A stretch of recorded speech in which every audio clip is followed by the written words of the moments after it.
right, hello everyone, and peace of Christ to you all again.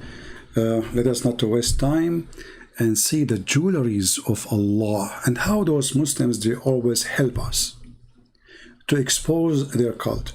Now, I will start the video from a little bit from the beginning, and we just made a video about the sex registry because this guy is an expert. So we will go from there and we will continue and see how this funny, how Muslims they answer, how Muslims they try to refute us. They do really refute, or they play games and they are ashamed of what their God teaching. Let us hear together. One video, it popped up. It was because you mentioned Christian Prince. Okay. And you said you challenged him to a debate. You said you debate anyone. So anyone. So we decided. We know Christian Prince is not going to come down. Okay. He's not comfortable revealing his identity. Why? But I mean, you're here. Nobody's. That's a good question for Christian Prince, right? That I mean, you guys are here. Anybody harming you? Anybody attacking you? I don't think that's the. I mean, I don't know. I couldn't speak. Is he like on a sex registry somewhere? Like, is there a problem? Yeah, brother, sex registry. Yeah, you know what happened? I don't know this, brother.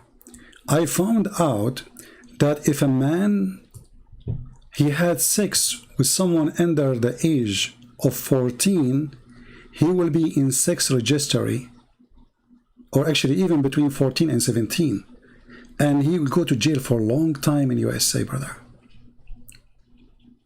And for sure, I will never do such a thing. But your prophet did. You see, you live in America, right? So I want to ask you, do you respect the law of America, or you coward, you will say, ignore it? Which one, as long you are the one who mentions sex registry. Hey, by the way, why Christian Prince, he don't show his face? Is he in sex registry? And why it come to your mind such a thing, unless you are a perverted man like your prophet? This is the Department of Justice saying, if a man have sexual relationship, adult man, with someone, even if she is between the age of 14 or 15 or 17, he will go to jail and he will be in the sex registry, and he will be considered as a person who practiced sex trafficking. My friend, this is your prophet, not me. I will never do a thing. I never even have a ticket. Never have a ticket for driving, you coward.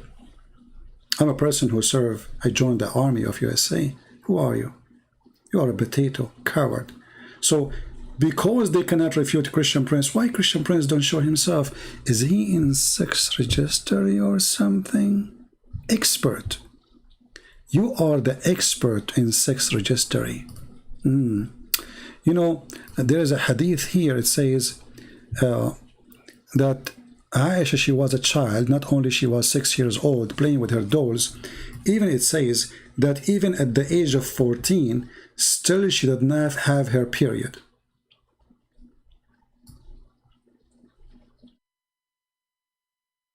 So my friend, according to Department of Justice, your prophet will be arrested in the airport immediately, for he is a sex offender and he is a child molester, and he is practicing sex trafficking, and he is doing child abuse.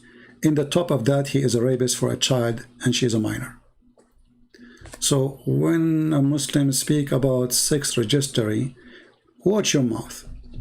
It is your prophet, the best man of Islam, is the one in the sex registry, not us. Now, let us go back to the topic. You see, because they cannot refute me, so they try to, shallow, trashy talk.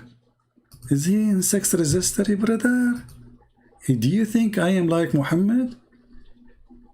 Brother, as I know you are coming from Pakistan, and according to Fox News, it says that #1 country in the world who search for porn and sex with the children, or rape, and sex with animals is Pakistan. To the point even Fox News, they call Pakistan, your country, praise be to Allah, Pornistan.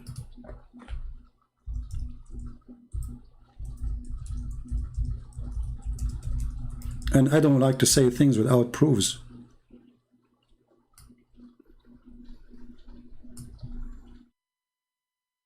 Pornistan, Pakistan. #1 people in the world who search for sex with I mean, what I'm getting here, I'm searching for Fox News. Look what we get. Okay.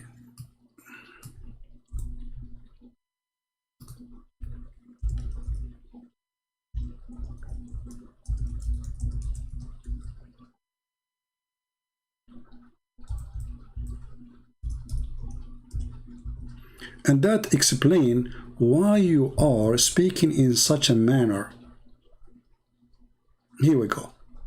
This is Fox News, my friend. It's not me. And Fox News, they get it from Google. And you know, Google, they hate Christianity, my friend. You know that, right? So, #1 nation for sex search, call it Pornistan. And what they search for? I mean, you can read the article yourself. Sex with the children, rape, sex with animals, sex with donkey. I don't know what to say. I'm really, I don't know. I'm really worried about you. #1 search in Pornistan is sex, camel sex, rape video, child sex video. This is your country. So as you see in America, we have a law. If someone like Muhammad arrived to the airport, we put him in sex registry and he will be arrested, and whatever he move, we send a letter to anyone in the neighborhood says Muhammad Rasulullah, he is a sex offender, he's a child molester, he is a neighborhood, watch your children's. And if he rape a child, he will stay in jail forever, and mostly actually he will not get out, because even the criminals, they will not let him live. So this is the situation of your prophet, the prophet who have sex with children. So why are you trying to insult me, my friend? Shame on you. Now the Muslims, all of them, they will be upset from you, because if you did not speak in such a way, I will not be mentioning this. But sadly, you force me. The prophet, he married me at the age of 6. I mean, this is, and you will say to us that Aisha, she was a woman at that age. And actually there's a story says that Aisha, she raped the prophet. The prophet was naive. He was 54 years old. Aisha, she asked him to go to the dark room, and she told him, if you take off your pant, I will give you candies. And the prophet, he is so decent, he do not know what's going on. So he took off his pant, and then she told him, okay, now if you show me something between your legs, I will give you more baklava. The prophet, he said, okay, I will show you. Then Aisha, she jumped on him and she did what she did. And all of us, we knew the rest of the story. And not to forget that Allah, he made Muhammad see her in his dream. I was wondering what he was seeing. Someone, she is 6 years old. Allah told him in the dream that you have to marry Aisha. And you are talking about sex offenders and sex registry. Mut'a boy. Now we go to the video. This topic is already covered.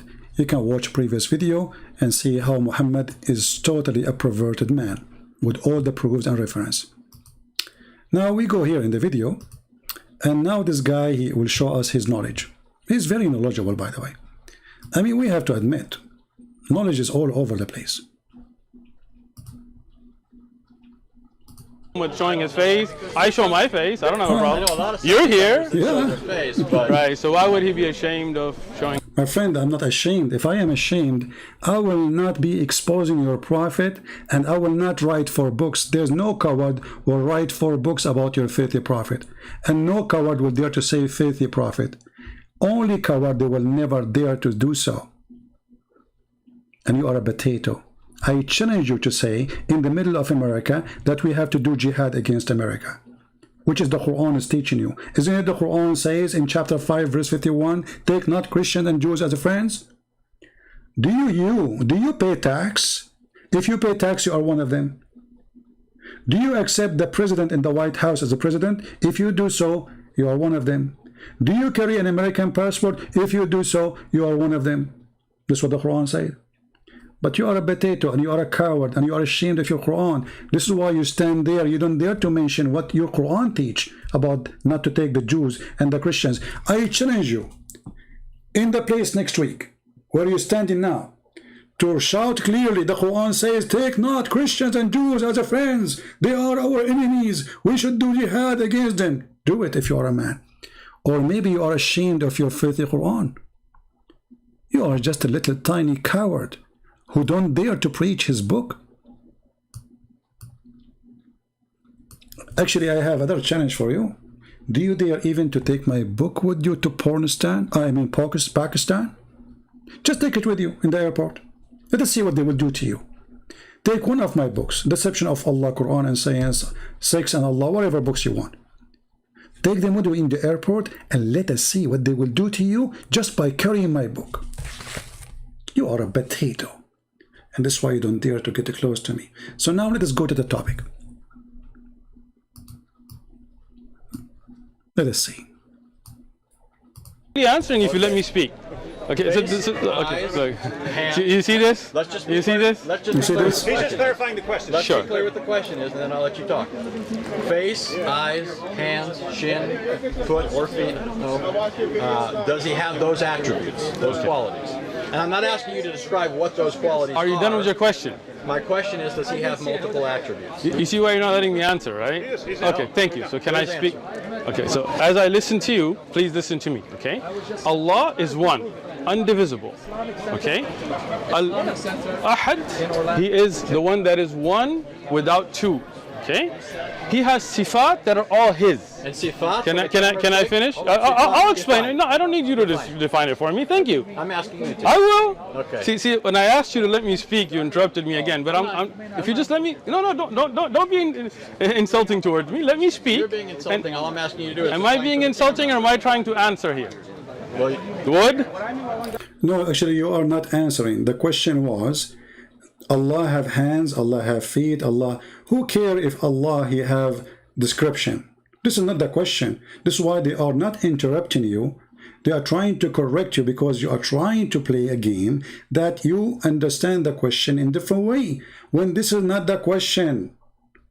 They are asking you, do Allah have parts? So you start saying Allah have description. But this is not the question. And when they try to correct you, you play a victim as usual. Oh, see, they will not let me talk. But this is not the question. You are answering a question they did not ask. Always, they play victims. And they avoid the question. Am I trying to answer or am I being I insulting? think he just wanted a lot of. Look, if you want my answer, you have to listen to my answer. Yeah, I'm just explaining what he's saying. A lot of your viewers are going to be familiar with terms that our viewers might not. I'll be explain familiar it with. if he lets me. Yeah, okay. So you need to know. I need you to explain it. When you speak, I'm going to listen. When I speak, you can listen. And then if you would like to get a clarification after I'm... See, again, look at this, right? He doesn't want me to speak. You idiot. I mean, this is a conversation post, people talking. What's wrong with you? You see how right away he started to jump a victim? He's a victim again. He will not let me speak.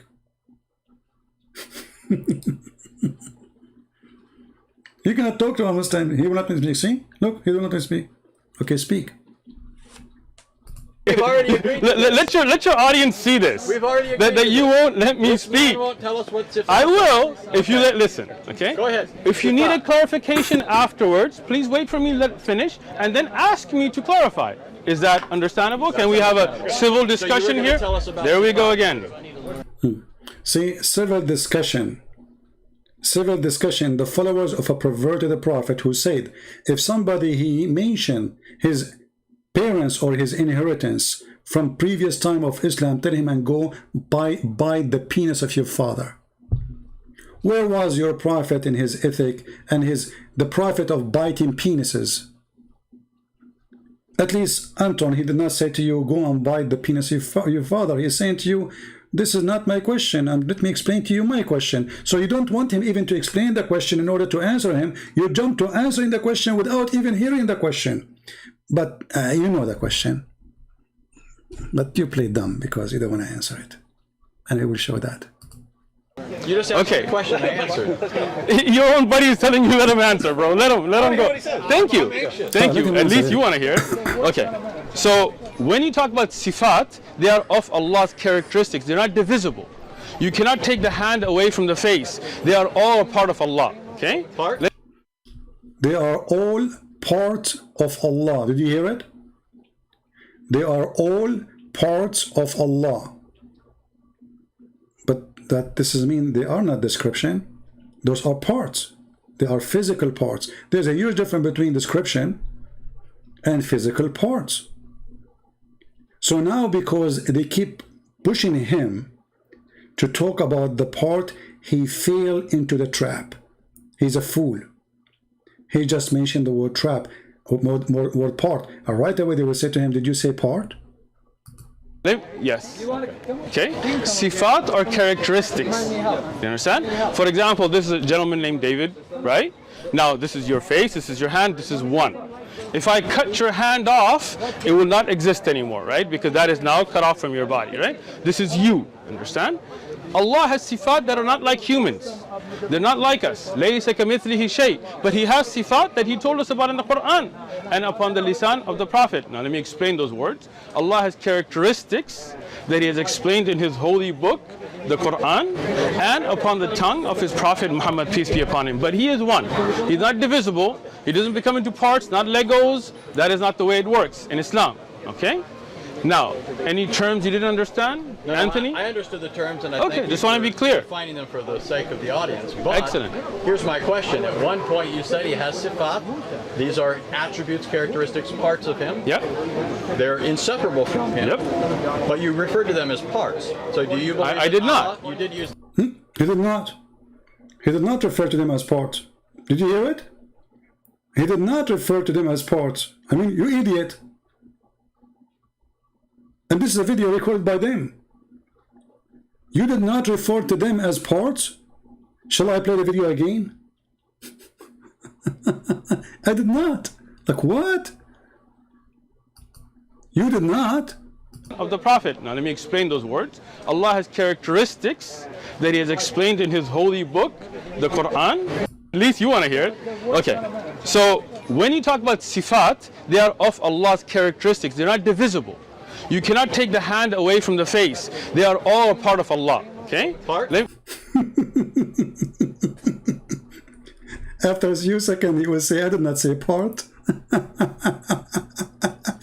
I mean, it did not take him, did not even take him like the second day. I mean, this guy is the same as Muhammad. He say Quran in the morning, he forget it afternoon. He's worse. You just said that. Yes. Okay. Sifat are characteristics. You understand? For example, this is a gentleman named David, right? Now, this is your face, this is your hand, this is one.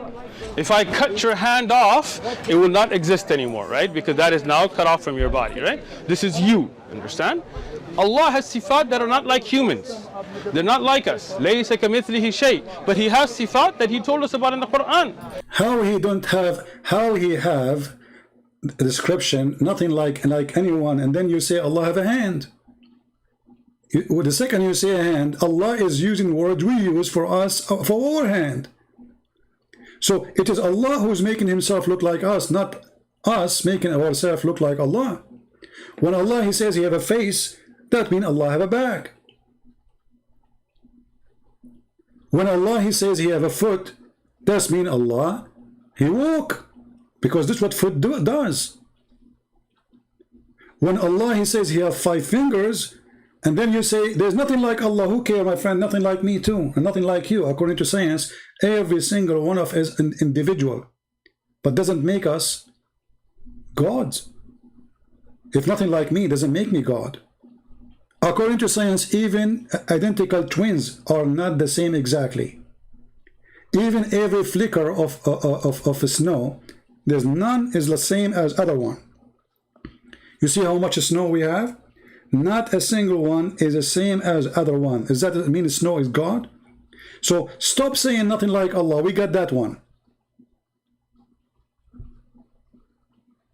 But they cannot explain to us how Allah have a body parts.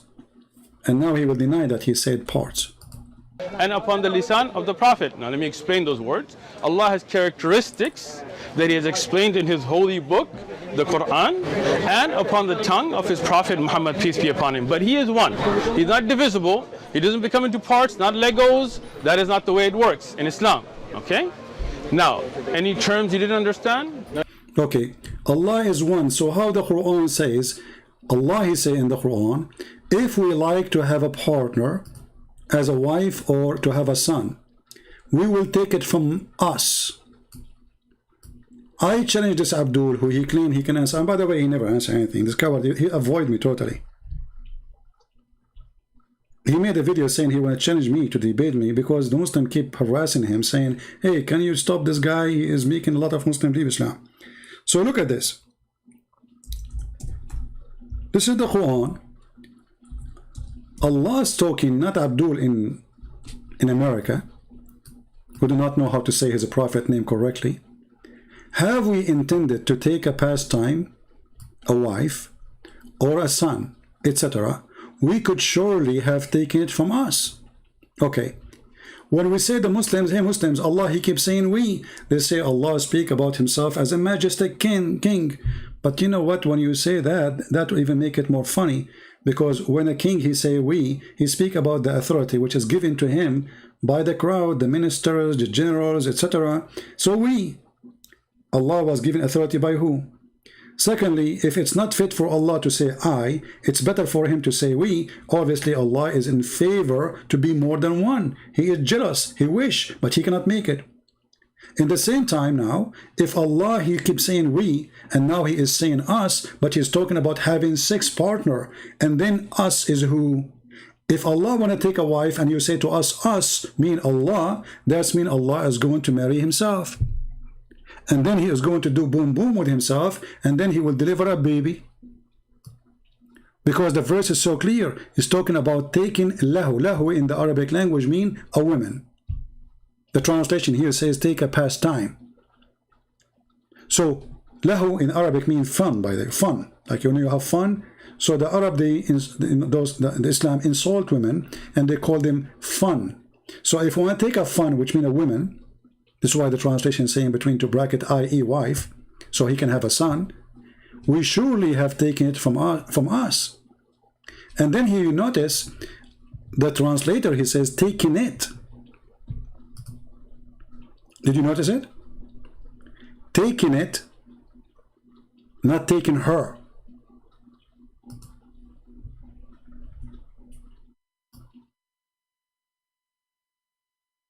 So what is the object which Allah is going to take as a wife, which is part of Him? Because remember, He just said that Allah is one. And Allah is going to have sex with it, which is from us. Are you listening, Muslims? So when this Abdul tried to explain something, he himself, he is so scared to go in details, otherwise the Muslim themselves, they will jump all over him. This is a very sensitive topic, and the biggest scholars of Islam, they avoid it. And this is why this guy, he is in the limbo, like he don't know what to say.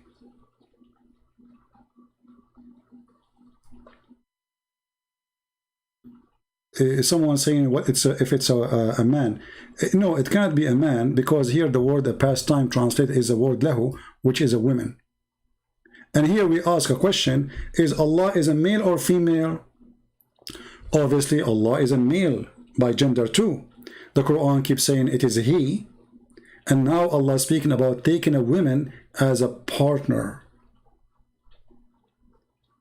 Do you see it? So when those Muslims, they try to prevent us from making a question clear, they are trying to prevent themselves from making a mistake. Because the more you make it clear, the more it's going to be embarrassing. We go back to the video so we can laugh more.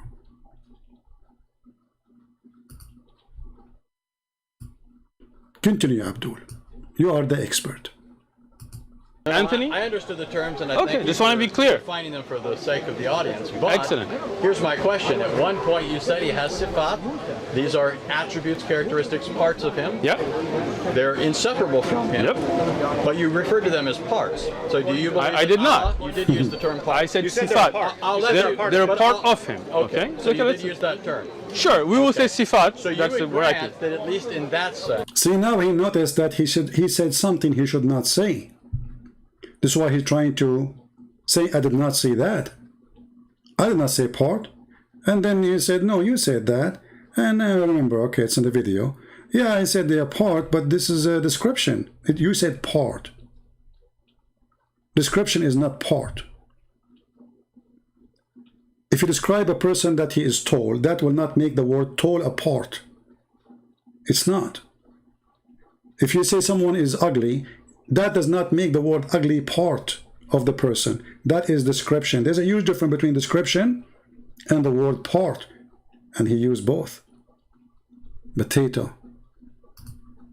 That Allah is not absolutely one. You don't mean he's absolutely one in the sense that he has no attributes.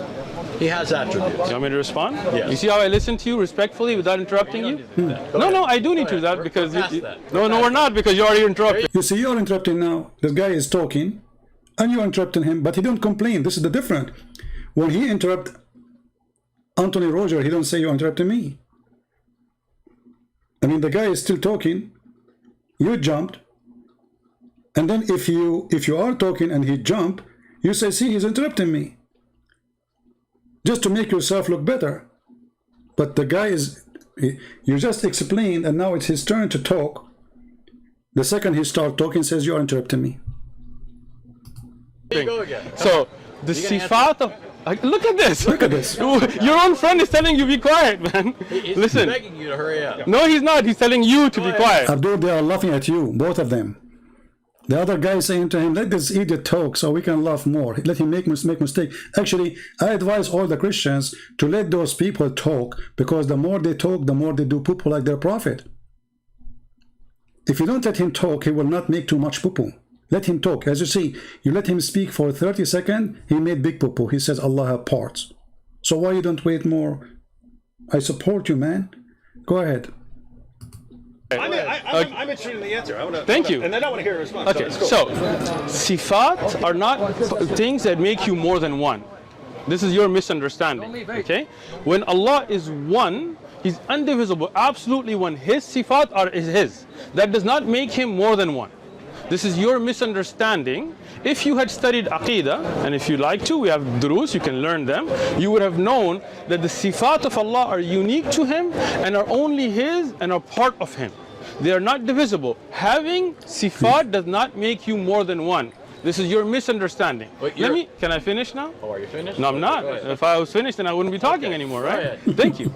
Now, if you look at any object in this worldly things, right? Like, I mean, I'm giving you just a worldly example, right? If you look at a tree, right? A tree is one. If a tree has leaves and fruits and all of that, that doesn't mean that the tree is more than one. Now, if the fruit breaks from the tree, it's no longer a part of the tree, right? Now it's no longer a characteristic of the tree itself. Understand? Allah is one. He has sifat, but that does not make Him more than one. Are we clear? So what this tree thing about you mentioned, what does that mean? First of all, let us show you again how this guy is a fool, and obviously he did not understand his religion. If we go in the hadith, we will find this. Let us go there.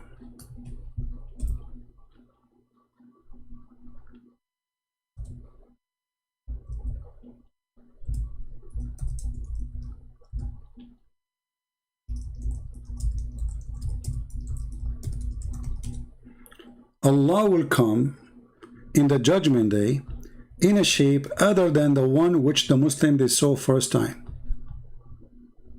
And remember carefully here, this is not in description other than, it is in a shape. Let us, okay. And this hadith is very sahih, this is very authentic. So Allah will come in the shape, and that shape, let us go. This is, as you see, Sahih al-Bukhari. This is hadith number, this is the first hadith, 4581. This is the second hadith,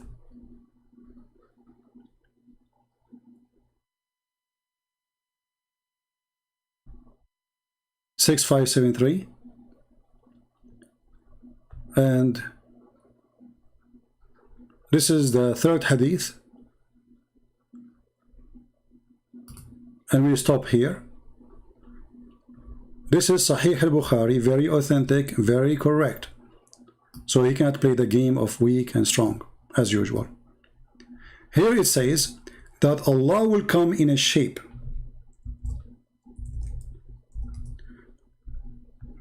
other than the one which they saw first time.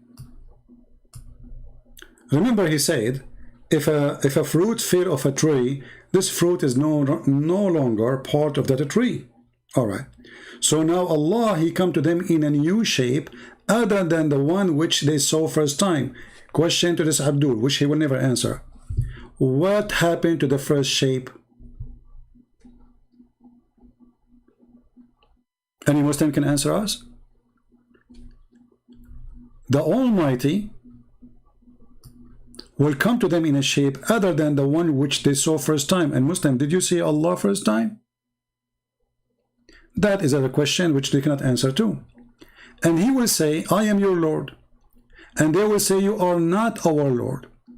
Here, that's mean that not only Allah shape changed, even Allah description changed, to the point Muslims could not recognize him. So even the description of Allah is not eternal, is not fixed, it's flexible. And this is proven in front of you. Allah is not a fixed person. Allah is not one thing and he is the same thing forever. Allah is a changeable character, and he changed his shape to the point the Muslims, they will think he is shaitan. Read carefully. And then it says, they will say to him, you are not our Lord. In different hadith it says, and we seek refuge by Allah from you. We seek refuge by Allah from you. My friend, somebody wanna call me, it's okay. You stop posting in the chat, he will call me. He's a kid. Here we go. Look, they're the guys who claim to be Shaykh. They don't dare to call me. This kid, he wanna call me? Potatoes. He will call me, he will say to me, Christian Prince, you're a liar. We got it. So stop posting, this guy wanna call you. They are a bunch of kids. Bring your Shaykh, let him call me, and then I will take him. Bring me someone with long beard so I can, you know, clean my shoes with it. Or bring the shape of Allah. We are looking for his shape. So the Muslims, when they see Allah and Allah come to them, let us see different hadith. And Allah come to them, the Muslim, they will deny that this is Allah. Why? Because obviously he looked like the devil. To the point they say to him, we seek refuge by Allah from thee. Ask yourself, what is the reason for them to say, we seek refuge by Allah from thee? What happened to the shape of Allah? What the Muslims don't like about this shape, to the point they think that he is the devil himself. Or what Allah he did, he changed his shape. This is the same God. His name is Allah, Allah, the moon God. Now he's playing a game, hide and seek. He go to his bedroom, he changed his shape, and now it's Halloween day. He come to the Muslim, he says, it's me. The Muslim, they will say to him, you idiot, you think you can fool us? We seek refuge with Allah from you. Which means the Muslims, they accuse their God to be the devil just because he changed his shape. So when this coward, he says, lying, that Allah have description and nothing like Allah. Well, if nothing like Allah, already we have two Allah, because we have two descriptions and obviously they are the opposite of each other. To the point that the second description or the second shape, it is so far from how Allah he looked like, to the point the Muslims, they believe that he is the devil and they seek refuge by Allah from Allah. So maybe Allah in this here story, he come with the two horns in his head. Maybe he have sharp teeth. Maybe his tail is shorter than the other shape. But for sure, the Muslim, they did not see in this new Allah anything have to do with the old Allah. And if you don't believe me, the story in front of you. And I challenge all the Muslims who they will make comment after, as usual. And I know what the comment, Jesus is not God and there's no Trinity. We got it, we got it. They changed the topic in the speed of light. Abdul, this is not the topic. If Jesus is not God, okay? I'm going to post an article for you from Islam that webcam for porn. Abdul, this is not the topic. The topic is when the Muslim they seek refuge from Allah to Allah. Which Allah of them is the true Allah, and what happened to the original Allah? And how Muslims, they could not recognize their God just because he changed his shape. And how you Muslim, you recognize Allah anyway? Do you see it?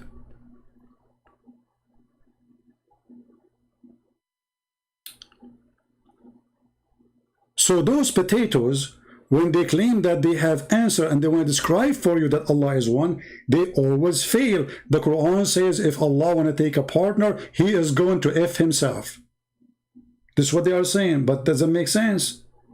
There's no way that Allah he can have F himself because his penis is in the front and there's no way it's going to reach all the way back. And the verse in the Quran is so clear that Allah, he will take a partner and she is a female. And the Quran confirm all over that it is he. The Quran never say it is she. The Quran always describe Allah, it is he. And actually, you can go right now and check the Quran. You will find tons of verses saying it is he, it is he, it is he. And now Allah talking about his sexual agenda. If he would like to have a wife, he did not say if I like to have a husband. If I like to have a wife so I can have a child, then I will take it from one of us. That means the wife, she must be a goat. Because if it is a woman, or she is a woman, sorry, you know, my English is not my first language, but as I understand the grammar, when you say it, that make it an object, not a human. It doesn't say here if I want to take her, you see, a wife. Take it from who? From us. So it is one of Allah kind. Do you see it? And remember, the Muslim, they will say to you, is using false translation. This is your translation. And this is your website.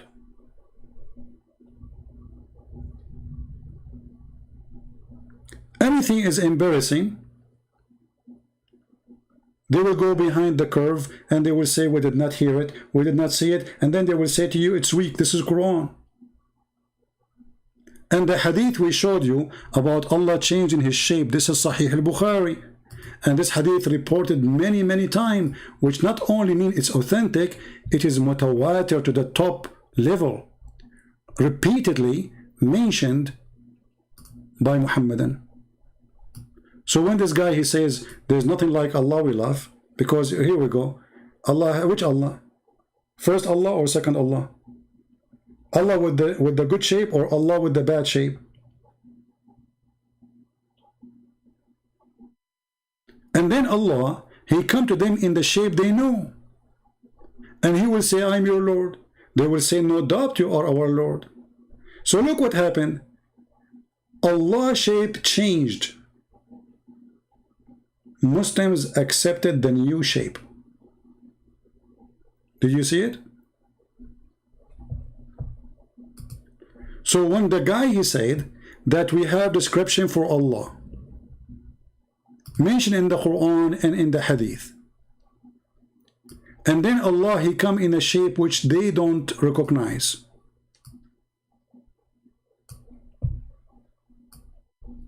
What is the description of that Allah who you cannot recognize? And what happened to that description? And what happened to the body parts of that Allah, which Muslim, when they saw, remember, this hadith here is about we will see Allah. They will see him physically. And then they will say to them, how we will recognize Allah? Muhammad, he said, from his shin. And then the shin of Allah will do striptease. Have you ever heard of a religion? They will recognize their God by his shin. Shin. I'm really curious to know how that can happen. Shin.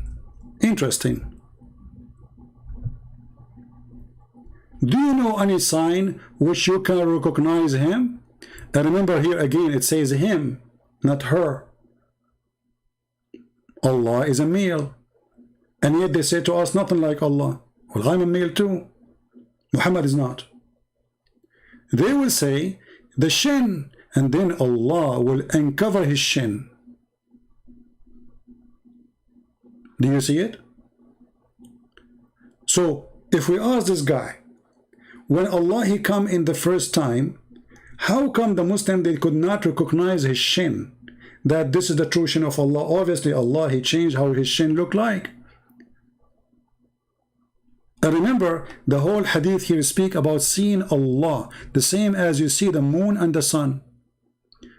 We said, oh Allah, apostle, shall we see our Lord in the day of resurrection? He said, do you have difficulty in seeing the sun and the moon when the sky is clear? We said no.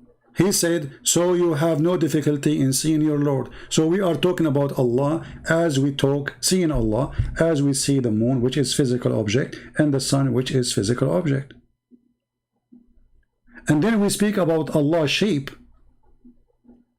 And Allah, he have two shapes at least.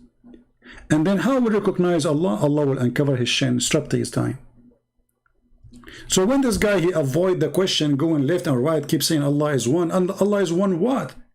Is it one shape or two shape? Is the first shape is the same as the second shape? Is Allah a transformer? Or Allah, he come in a new shape, which means he killed the first shape, or he take it off? Those questions Muslims, they cannot answer. He never revealed his shin. I mean, isn't it you funny, Muhammad Said? You are a guy who speak about me in the chat when I am not here. You say, Christian Prince, if you ask him what his sect, he will not answer. I don't have a sect, you idiot. Anyway, go, I answered you. You say that Christian Prince, if you ask him about the Bible, he have no answer. Call me, let us laugh. And now you are saying that he never revealed his shin. So how you know this is his shin, you idiot?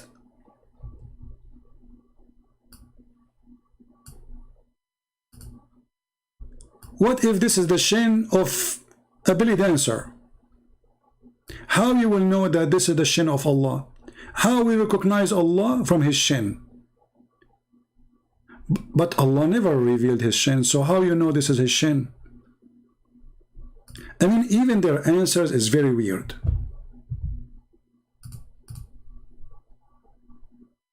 Brother, Allah never revealed his sin. Well, I'm so glad he did not.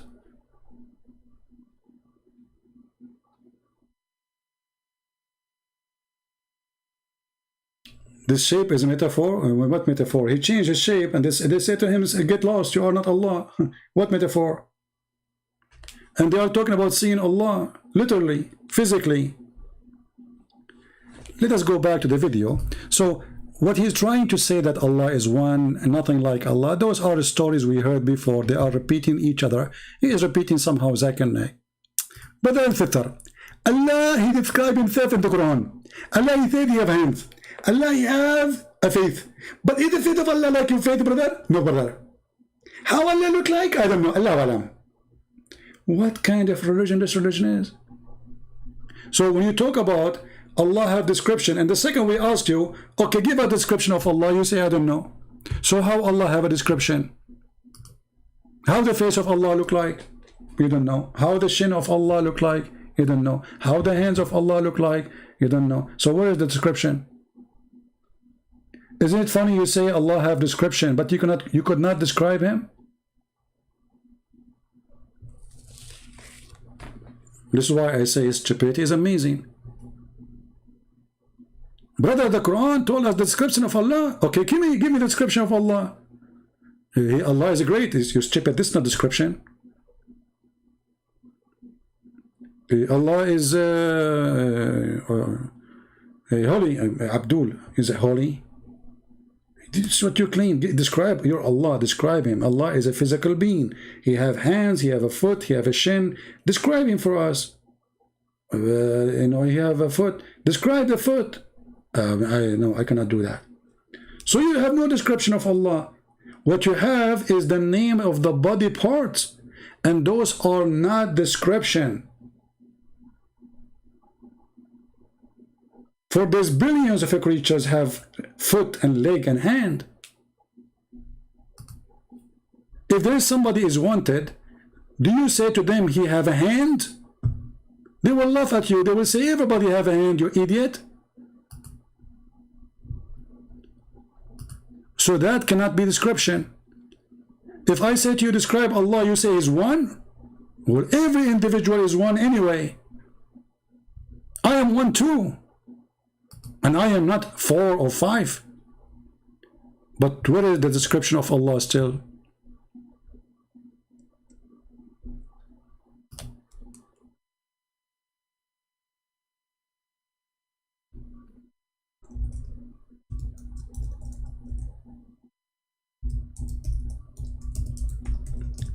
If we ask the sheikhs how Allah looks like, okay, let us go here and see how Allah looks like. Then you will see here people who have more knowledge, they go straight to the answer. But every one of them still is scared to give us a full answer. your best knowledge from the Quran. Don't devote 5 minutes a day, 10 minutes a day to the Quran. No, devote more, an hour and a half to recite the Quran and to learn what it says at the same time. Now, in the Quran, Surah Al-Rahman, Allah Azza wa Jal says, وَيَبْقَى وَجْهُ رَبِّكَ ذُو الْجَلَالِ وَالْإِكْرَامِ. Everything will be perished except Allah Azza wa Jal. And here Allah Azza wa Jal is referring to himself by saying that his face will remain, which means Allah Azza wa Jal subhanahu wa ta'ala will not perish. He is the first without a beginning, and he's the last without an ending. Azza wa Jal. He's the creator of the all, what you see and what you do not see. And he's not created, and he does not die, and he does not have an ending, subhanahu wa ta'ala. So Allah described in the Quran that he has a face. Allah described in the Quran that he has 2 hands. When he addressed Iblis, Satan, and he told him, what prevented you from prostrating to what I have created with my 2 hands? So this is what Allah described himself. Allah says in Surah Al-Qalam that on the day of judgment, Allah Azza wa Jal would uplift and show his leg. وَيُكْشَفُ عَنْ سَاقٍ وَيُدْعَوْنَ إِلَى السُّجُودِ. And they are called to prostrate, and everyone prostrates except the hypocrites. All the believers would prostrate, and the hypocrites will try to prostrate, and their back goes one. Okay, so the shin worshippers, people, the Muslim, they will bow down to the shin of Allah. So what is the description of Allah? Those are his body parts. This is why when you talk to a Muslim and you let him talk, he will speak forever. You have to interrupt him to force him to answer the question. Otherwise, they will never answer a question. All what we heard until now have nothing to do with Allah's description, how Allah look like. All what we learned that Allah have hands, have a shin, have a face, have 5 fingers. Okay, and he sit in a chair. He have a butt.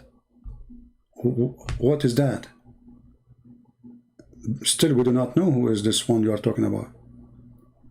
Because there's billions of creatures have such a look.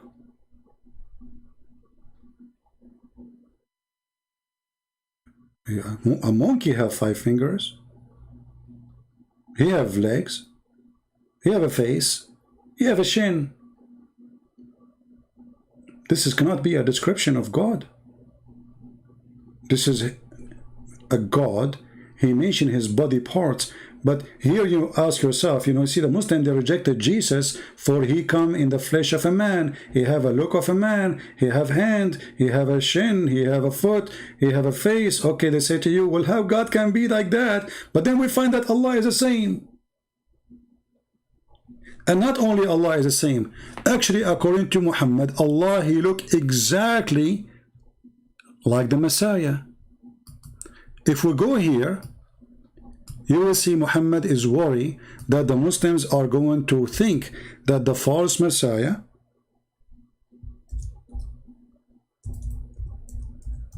will think that the false Messiah is the true Allah. And then he describe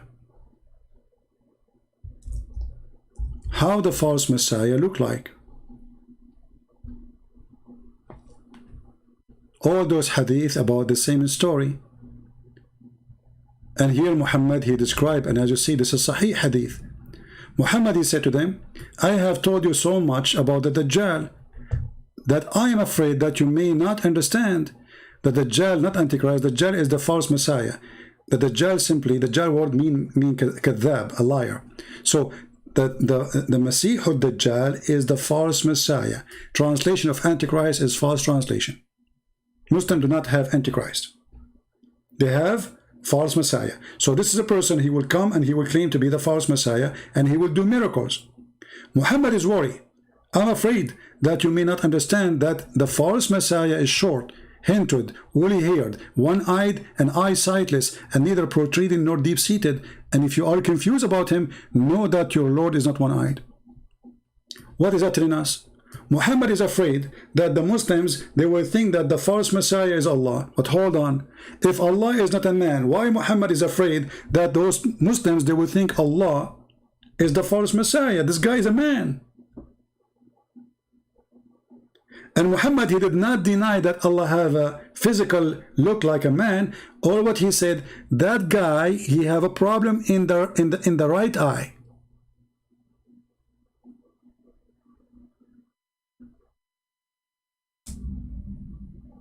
This is the only difference between Allah and the false Messiah.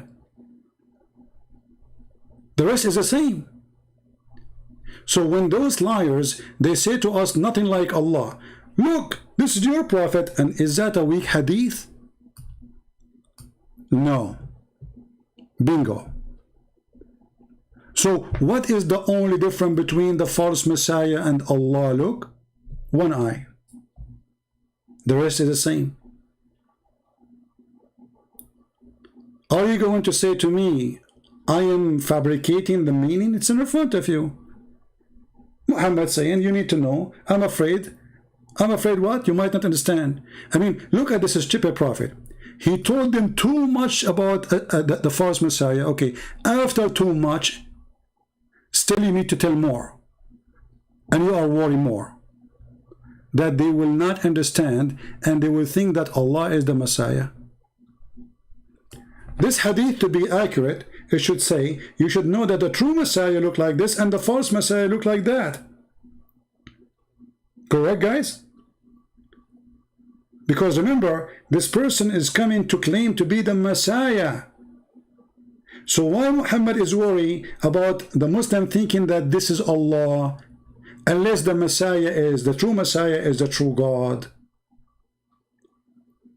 This hadith obviously saying that the true Messiah is the true God and the false Messiah is a false God. So be careful, the true God look like the true Messiah and the true Messiah don't have a problem with his right eye. The false Messiah, who is not the true God, he look like this. Otherwise, I change a Muslim to tell me, what is the connection between Allah look and the false Messiah?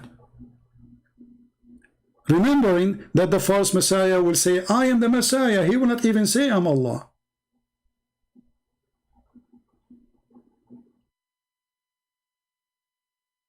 So when those guys, they try to avoid the question and they say to you, they can explain it, we laugh. Let us go back to the video so we can laugh more.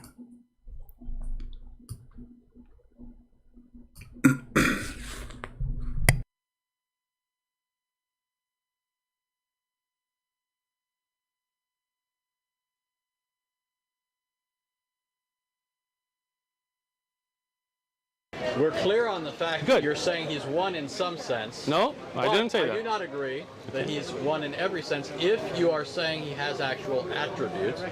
You use the analogy of a tree. A tree is composite. It has parts. It has branches. It has leaves. I grant that if something's cut off of the tree, it's no longer part of the tree. Excellent. But the tree is made up of parts. If that's what you mean by saying Allah is one, then you are saying that your God, who is one, in the sense that he's only one being, is a composite of parts. So he's not absolutely one. Can I finish? There is diversity in unity in your deity. Is that true? No. Can I explain it now? Go ahead. All right. I give you the example of a tree, and as I said in the example, it's a worldly example to show you that something that is connected is one. When it breaks, it's no longer one, which we have agreed to now, right? You said that if it breaks away, it's no longer going to be part of the tree. Okay, I'm glad we agreed to that. When we talk about Allah, as I've said repeatedly, He is one, and He does not divide. Okay? This is unique to Allah. Allah is uniquely one. He is only one. His sifat do not make Him more than one. He is not divisible. He's not broken into parts. He is one. His sifat are part of that oneness. He is uniquely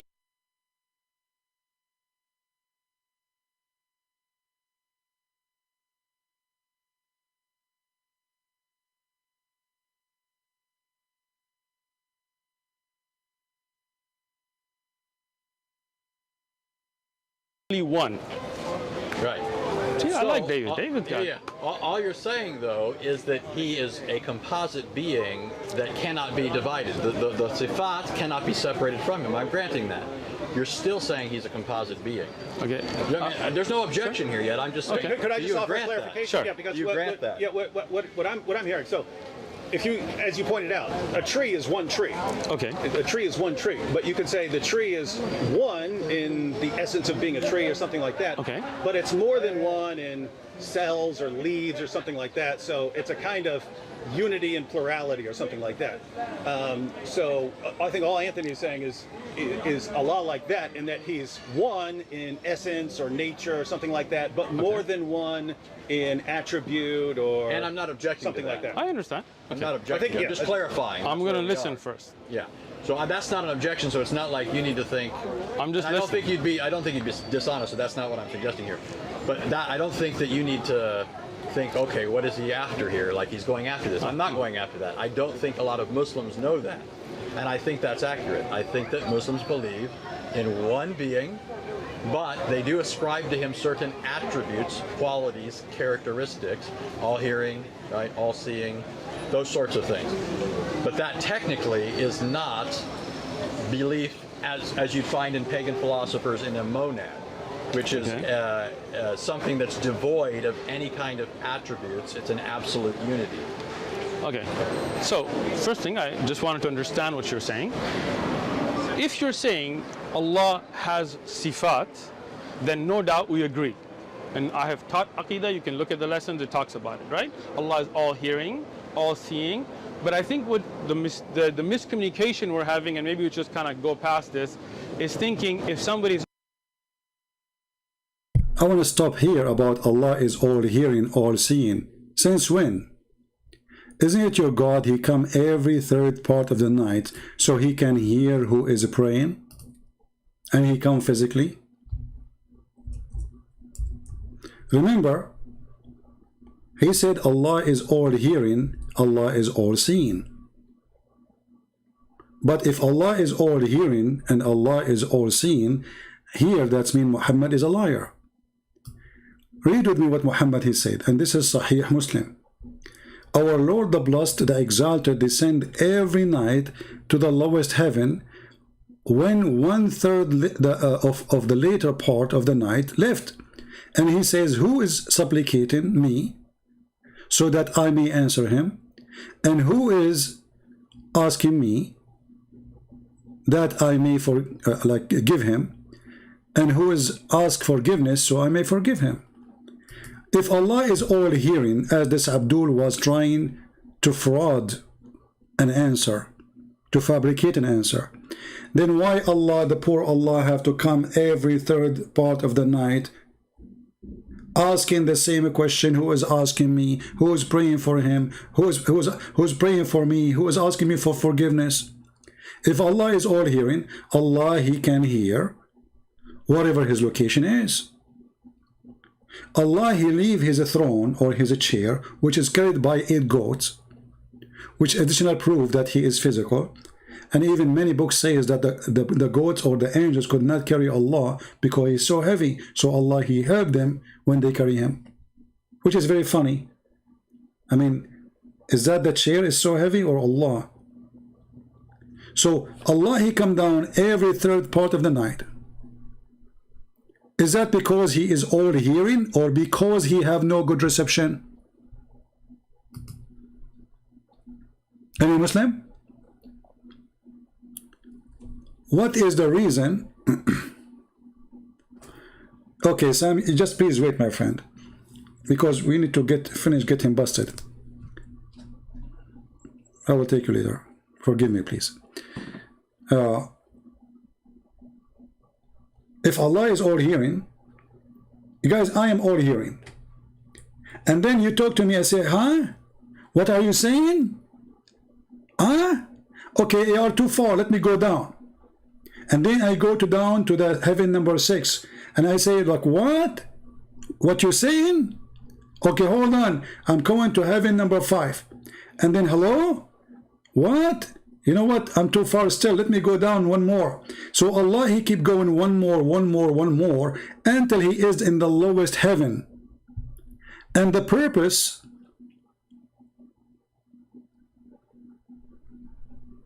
to hear you. Guys, did I lose my connection? I think it's working, no?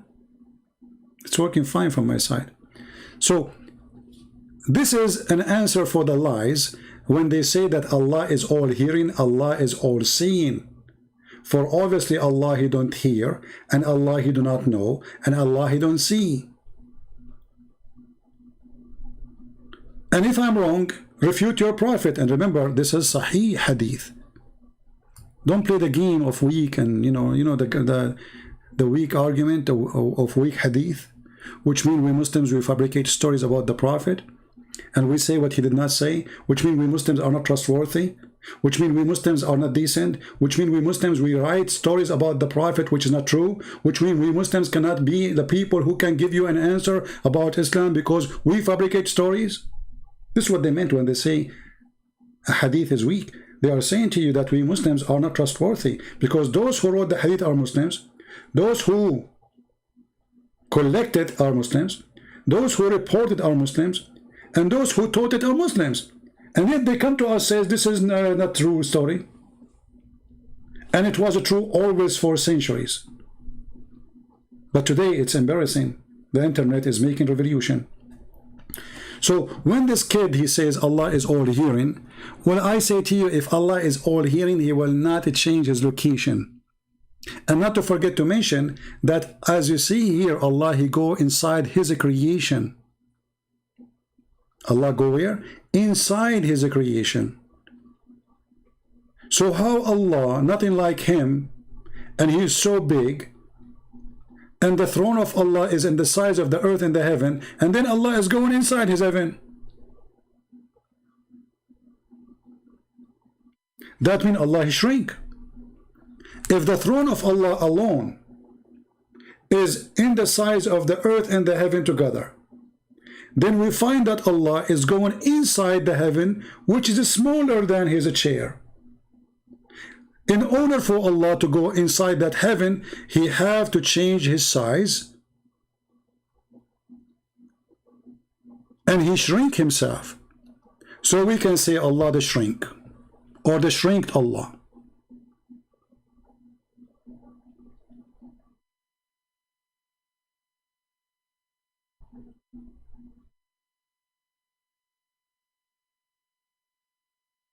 That is the truth.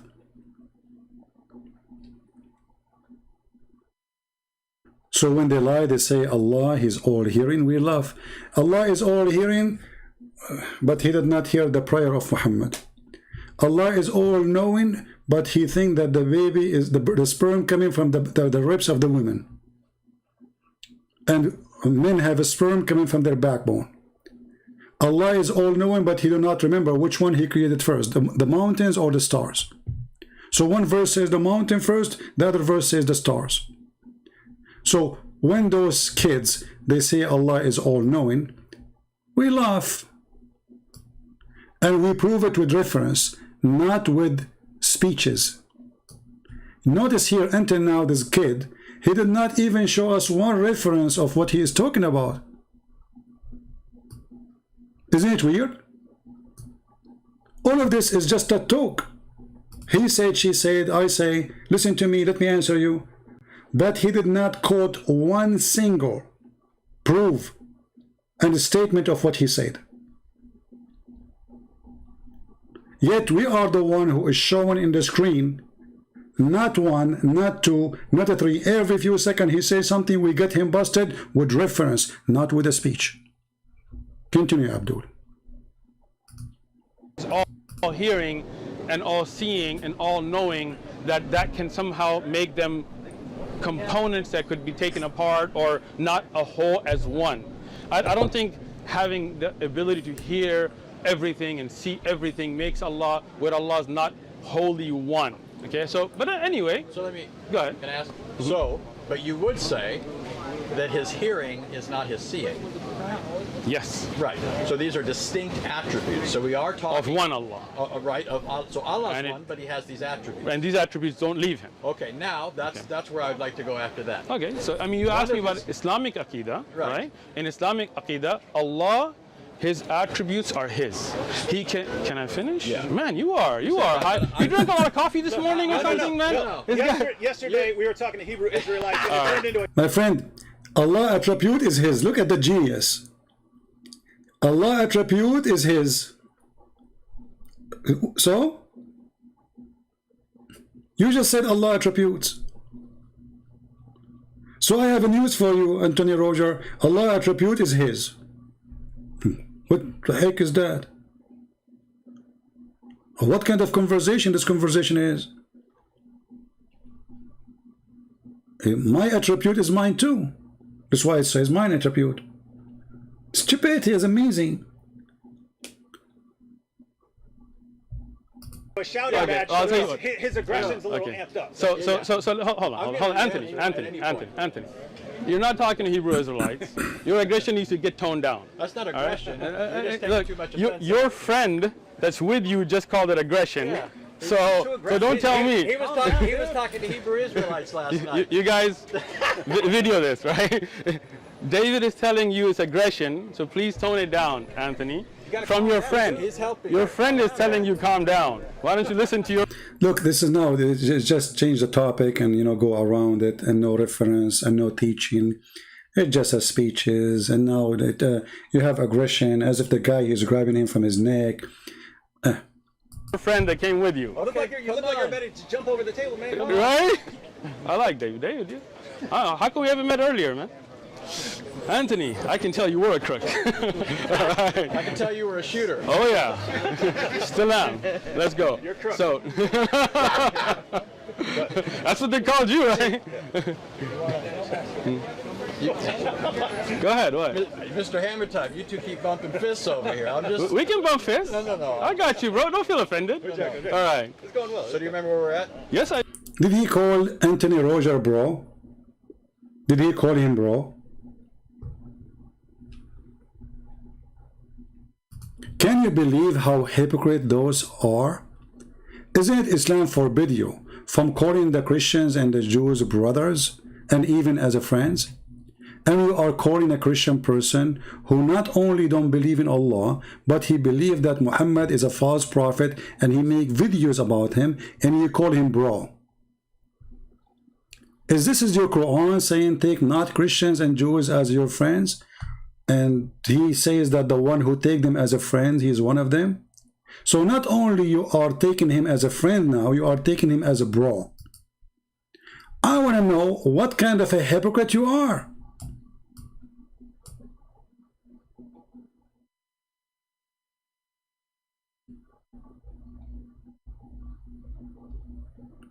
I mean, I don't know how to answer you, man. I mean, every few seconds you say something, you make poo-poo. How I'm going to finish this video? You are calling Anthony Roger, bro. Hey Muslims, this Sheikh is the brother of Anthony Roger, and he is the one who teach you Aqidah, the knowledge about faith. Is that a taqiyya in the street of America? Or you mean it? We challenge him if he ever dare to make a video to respond to me to say how he can call him bro. Or he will say, I don't mean it. We lie always to Christians. We will never take Christians as brothers. Actually, the Quran forbid the Muslims even to call those who they are own brother, own father, as family, or to love them.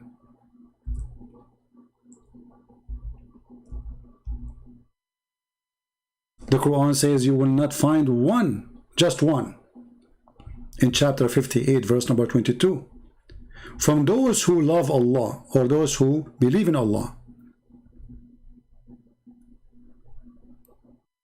Make a friendship with those who oppose Allah and His Messenger, even though they are their own father or sons or brothers. Do you see it?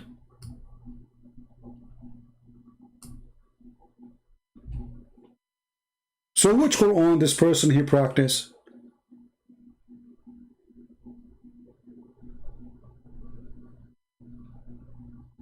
Oh, I am in America now, and I have to act like a hippie, and I claim that we are people who believe in peace, and you are my brother. But as you see, this is totally against the Quran. So how somebody is defending the Quran, he don't want to follow the Quran, and he called Anthony Roger, who made tons of videos against Islam, bro. Hey, bro. What a hypocrite. Let us continue. It's already 1 o'clock here, but we will continue. It's okay to finish it. I didn't know I was going to finish when then.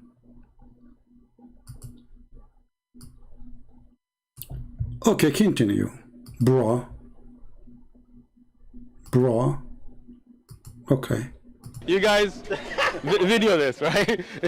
David is telling you it's aggression, so please tone it down, Anthony. From your friend. Your friend is telling you calm down. Why don't you listen to your friend that came with you? You look like you're ready to jump over the table, man. Right? I like David. David, how come we haven't met earlier, man? Anthony, I can tell you were a crook. Right. I can tell you were a shooter. Oh yeah, still am. Let's go. You're crook. So, that's what they called you, right? Go ahead, what? Mr. Hammer Time, you two keep bumping fists over here. I'm just... We can bump fists. No. I got you, bro. Don't feel offended. All right. It's going well. So do you remember where we're at? Yes, I do. Don't worry. Okay, so the understanding that you are bringing is not where I'm at, but we're going to put that to a side and just go to, let me finish. Again, man, this guy. My finger up. I got saying you. what Okay. understanding? Let me give it to you. Let me tell you. Let me speak and you'll know what I mean. Okay. When you say something is one and you say they're compartmentalized, they're taken of parts, right? It comes to an understanding, something that becomes like Legos, right? Something that can come apart and put back together, right? Allah is one. His characteristics are with Him, always been with Him, always will be with Him. He can reveal, oh, you're smiling already, look at that, right? He can reveal a part of His kalam, for example, the Quran, but the Quran is always with Him. You understand? Now look, he just mentioned the word kalam. Take a note. He just said the word kalam. Muslims, take a note.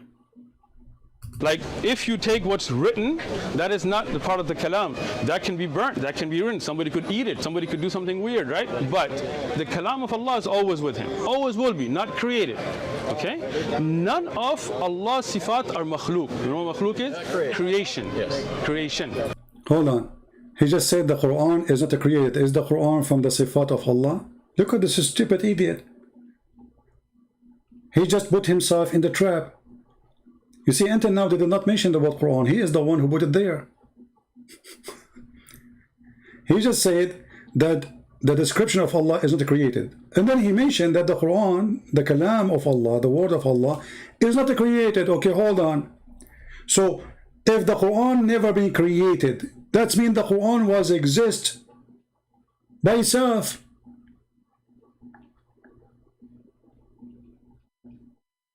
And if the Quran is holy, and Allah is holy, now we have two holy. Listen carefully, Muhammadan. The word of Allah is not created. He just said that. This guy, this is why I say to Anthony Roger, please next time let him do poo-poo. The more they talk, the more they do mistakes and they expose themselves. Don't interrupt them, my friend. What you said about the word of Allah? Parts, right? It comes to an understanding, something that becomes like Legos, right? Something that can come apart and put back together. Look at this guy here. He is saying to me, stupid idiot, way to be Christian. My friend, I can say to you, stupid idiot, when you are. That make me a true Christian. Because a true Christian is the one who describe you as you is, not the one who say to you, you are smart when you are a donkey. As long you complain about the word idiot, what about your prophet? He say in the Quran that the Christians are equal to animals, and we are filthy najis, dirty, and we are kuffar, and we are the worst of animals. So you are sensitive with the word stupid idiot? And look how good what you said, way to be Christian. So you are saying to me that it's not the way Christian they talk by saying stupid idiot. The way is not to say that, but the Prophet of Allah is saying to people, go and bite the penis of your father or go and lick the clitoris of the lad is the way to be a Muslim. Takbir. You got yourself busted. You are saying from your own statement that the Christians should be high in moral and the way they speak because they are following Jesus. But if we follow Muhammad, we say to the person in front of us, go and bite the penis of your father. And that will make me a good Muslim. Way to be Christian. What a potato. Remember, you are talking to Christian Prince. And by the way, I like this moon next to your name. Look at the moon, brother. I mean the moon wherever we go. And then when you say to them, Allah is the moon God, they say, where's the proof? Like what? What is the proof that Allah is the moon God? What is this hat in the top of your head? It's the moon. What kind of moon? The crescent moon. And why you put it in the top of your head? It's a decoration. What?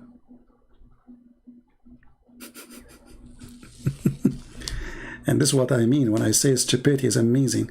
They get offended so easy, brother. They are very sensitive.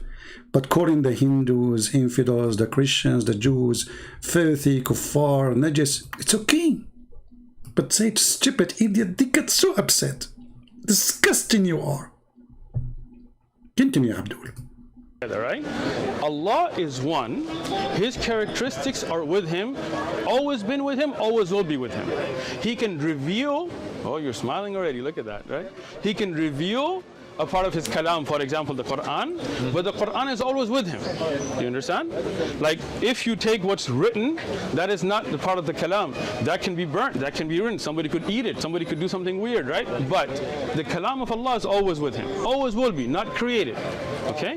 None of Allah's sifat are makhluk. You know what makhluk is? The Quran is always with him, but never created. So Allah and the Quran are friends. They are two individuals. Allah isn't created, the Quran isn't created. The Quran was always with Allah. But that means that Allah was always with the Quran. And they are equal. Because you just said that the source of the Quran is not from Allah, for it is not Allah who created the word. So Allah is using a word is made by somebody, or as long as you are saying it's not created, that means the Quran is individual who is God, he is divine, he is exist, have no beginning, have no end, and he is exist always with Allah. Have you ever heard of a stupid religion like this? If the Quran, the funny they say the Quran is the word of Allah. How do you say it is the word of Allah if Allah did not create the word of Allah? I mean, who is the stupid here? Or maybe you Muslims, you believe in the belief of the Christians, that in the beginning it was the Word, and the Word was with God, and the Word is the God. Ah, that makes sense now. So the Word was with Allah, but the Word in Islam is not Allah. So in Christianity it makes sense, because God and His Word is one. Here, Allah and His Word are not one, and the Word of Allah is not coming from Allah. So it's coming from where? eBay? Ibu? Imumu? Any Muslim can tell us where the Quran is coming from? Because remember, it's not created. That means there's no beginning. The same exactly as Allah. I remember the Muslim, they say to us, Allah, He don't share His description with any, but He just did. Because Quran is not created.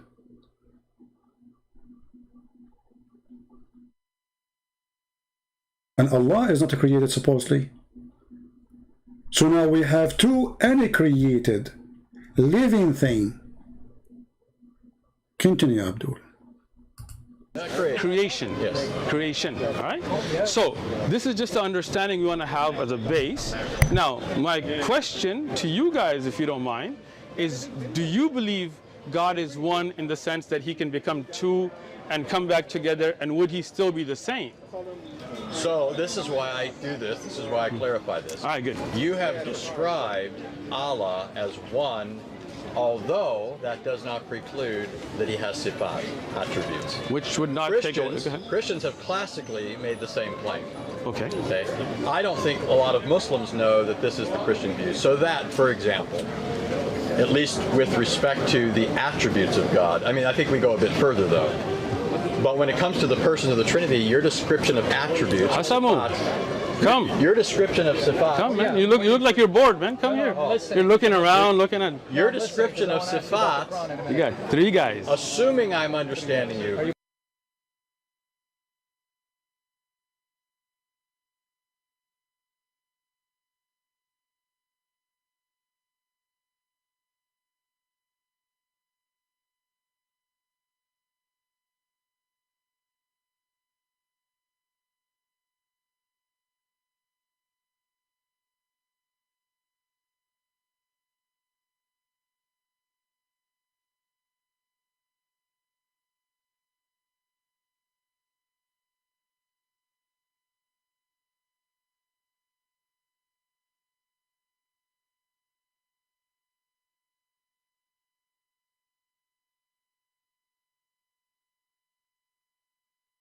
Correctly, and I'm granting there's a possibility there's a. I'm sorry, what? Yeah, I know, he's pointing for the camera. There's not three of you here? Can you not count? Okay. Or is it one of you guys? Let's talk here. I'm trying to understand. Go ahead.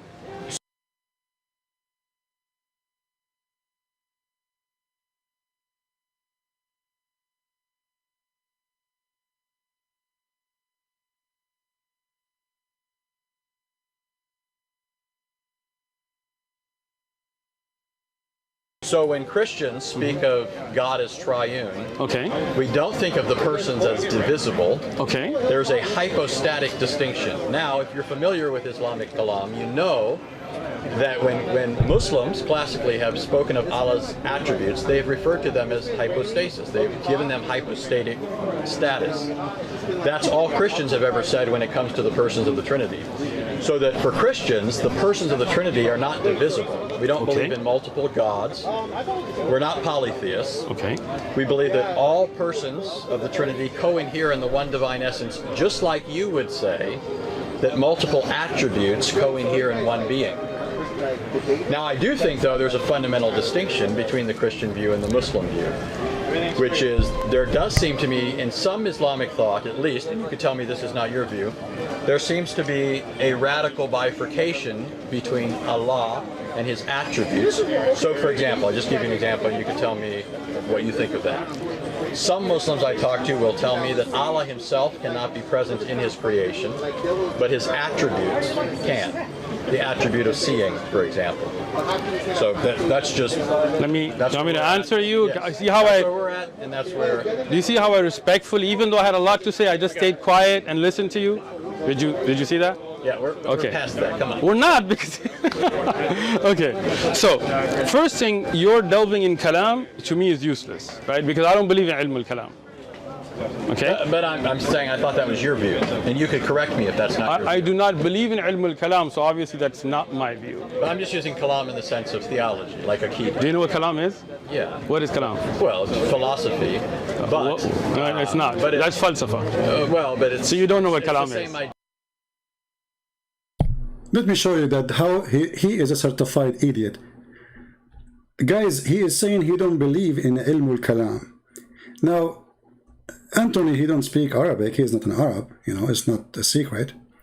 But now this guy, he want to show them, he changed the topic to make it about Arabic, and you do not know. This is like what Mimi Hijab, he said to David Wood.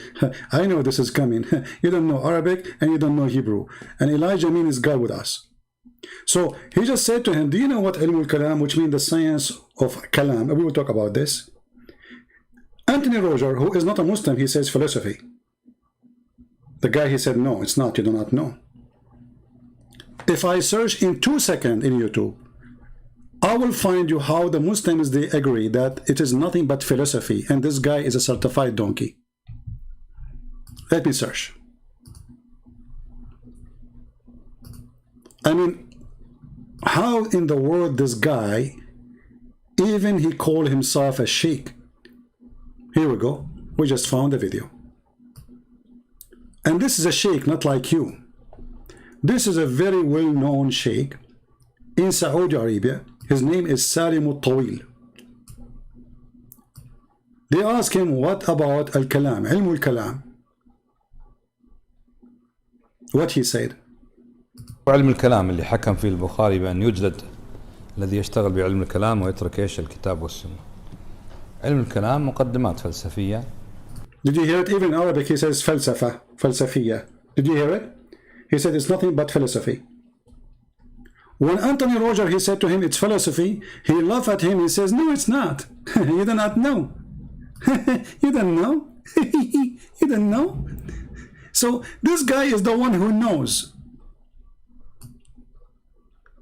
When the truth is that Anthony Roger was right and you are a certified idiot. They love to show off, but they don't love to share the truth. Let us hear it again, saying to Anthony Roger that the science of kalam, which is speeches, which is philosophy, is not philosophy. You are wrong. One being. Now, I do think, though, there's a fundamental distinction between the Christian view and the Muslim view, which is there does seem to me, in some Islamic thought at least, and you could tell me this is not your view, there seems to be a radical bifurcation between Allah and His attributes. So, for example, I'll just give you an example, and you can tell me what you think of that. Some Muslims I talk to will tell me that Allah Himself cannot be present in His creation, but His attributes can. The attribute of seeing, for example. So that's just. Let me. Do you want me to answer you? Yes. See how that's where we're at, and that's where. Do you see how I respectfully, even though I had a lot to say, I just stayed quiet and It's listened very to you? respectful. Did you see that? Yeah, we're past that. Come on. We're not because. Okay. So, first thing, you're delving in kalam to me is useless, right? Because I don't believe in ilm al-kalam. Okay. But I'm saying I thought that was your view, and you could correct me if that's not your view. I do not believe in ilm al-kalam, so obviously that's not my view. But I'm just using kalam in the sense of theology, like a key. Do you know what kalam is? Yeah. What is kalam? Well, it's philosophy, but. No, it's not. But That's falsafa. Well, but it's. So you don't know what it's kalam the is. same idea. It is not. Okay. Well, go ahead. What is kalam? Go ahead. Listen, Anthony, what is kalam? Because you brought it up, but obviously you don't understand. In fact, it is you who brought it up, you idiot. It's not him who mentioned the kalam, it is you. And now he will stuck with this topic to avoid talking about the real topic. Suddenly the topic is, what is the science of talk? What is this? Well, the guy is not a sheikh, you are the sheikh. And what does this have to do with the topic, if Allah is one or many? And he said it's not philosophy, when every sheikh in the world, he agree that ilm al-kalam is nothing but philosophy and logic. Now, if you ask him, can you give us a definition? He will not. You see, until now, this guy, he's making speeches. He never quote a verse. He never quote a hadith. He never quote a statement. He never quote a scholar. It's just two people standing, and there's a table between them. Every one of them is giving his thought. I see there's something wrong in this conversation. From the side of the Christian and the side of the Muslims. Why the Christian don't get him busted right away and says, your prophet says this? And instead of says, talking like nothing. I mean, just we are talking. Why the Muslim, he don't get the Christian busted too and say, hey, let me quote for you what the prophet said? This guy, he have no answer. And he's afraid to quote his prophet because it's going to be used against him. For his prophet is on our side, not in their side. That's why I say in any debate I will have with a Muslim, I will win. Why? Because Muhammad is with me. He is not with them. Muhammad is against Islam. Muhammad, he will get them busted. Muhammad will humiliate them. Muhammad, he will make fun of them. Muhammad, he will make a drop big poo-poo in the top of their head if they mention his name. This is why this guy, he's saying nothing about Muhammad. And yet supposedly this tent is about Allah and Muhammad. And when he described Allah, he mentioned one statement, that one only statement from the Quran says, Allah is nothing like him. That's it. All this conversation, nothing like Allah. This is the only proof you have? I remember this statement is given by Muhammad about his God, which is, there's no guarantee that even Muhammad, he have a God. And this is a statement taken from the Old Testament where it says nothing like the Lord. So even this statement is not yours.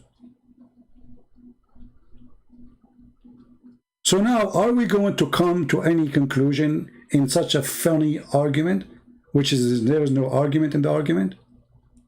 Listen. And do you know what al-kalam? Anthony Rogers says philosophy. The guy, he says no. And he laughed at him. When the biggest sheikhs of Islam, and look how peaceful they are, you can tell, man. They say clearly that ilm al-kalam is nothing but philosophy. اترك ايش الكتاب والسنة. علم الكلام مقدمات فلسفية زعموا انها عقلانية. It's a philosophy and using your brain and logic. And actually this is what this guy was doing supposedly. It is philosophy. Allah apart, they are one together, you know, Allah is have description. This is just philosophy. So he denied that he believed in ilm al-kalam, but when he, in reality, he practiced it. Until now he did nothing except practicing of ilm al-kalam, because according to the Muslim Sunni, they refuse ilm al-kalam, which is using the brain. This is what al-kalam mean. Logic and brain and philosophy. And they take only the evidence, which is the Quran and the Hadith. This guy, all his speech is the opposite. He did not give any evidence. He was just using his own philosophy about how Allah is described, how Allah look like. Allah is like a tree. And then when he mentioned that Allah is like tree, he regrets saying that. And he says, I don't mean that Allah is like a tree. But the fact, even the Quran describe Allah like a tree. Are you an idiot or what? Isn't it the Quran says that the similarity of Allah is the same as a tree?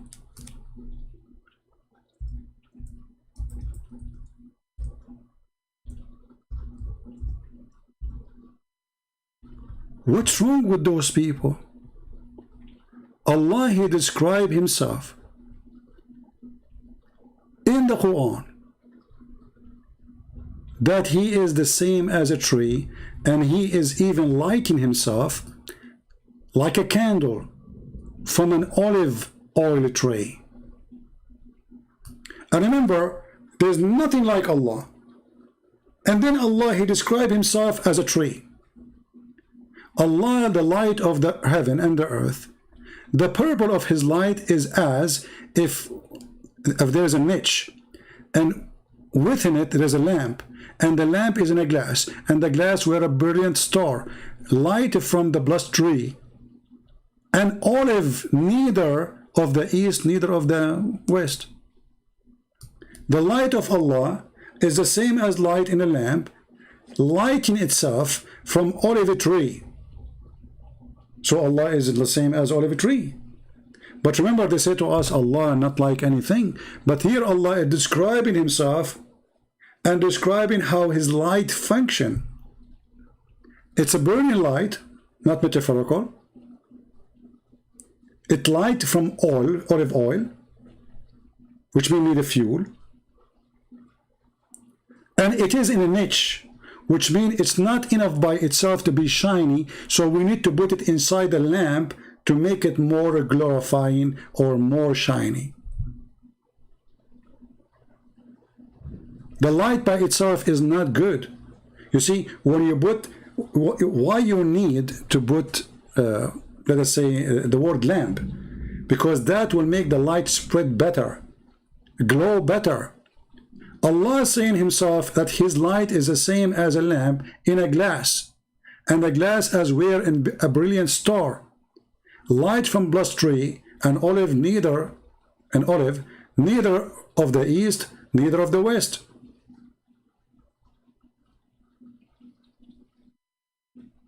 But nothing like Allah.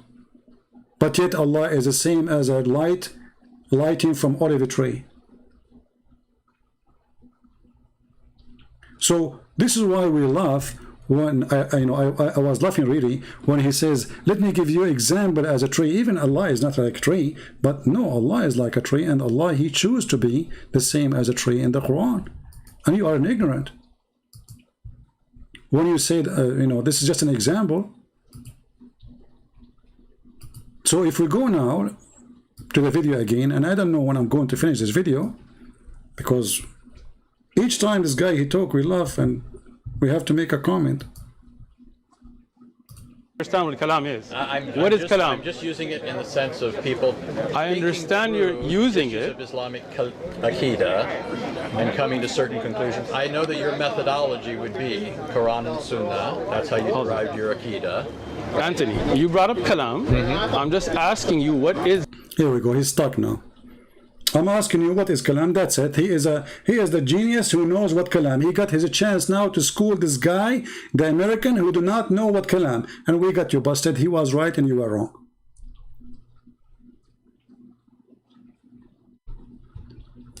I'm not going to waste more time in this because now they will spend like almost 5 minutes talking about what is kalam.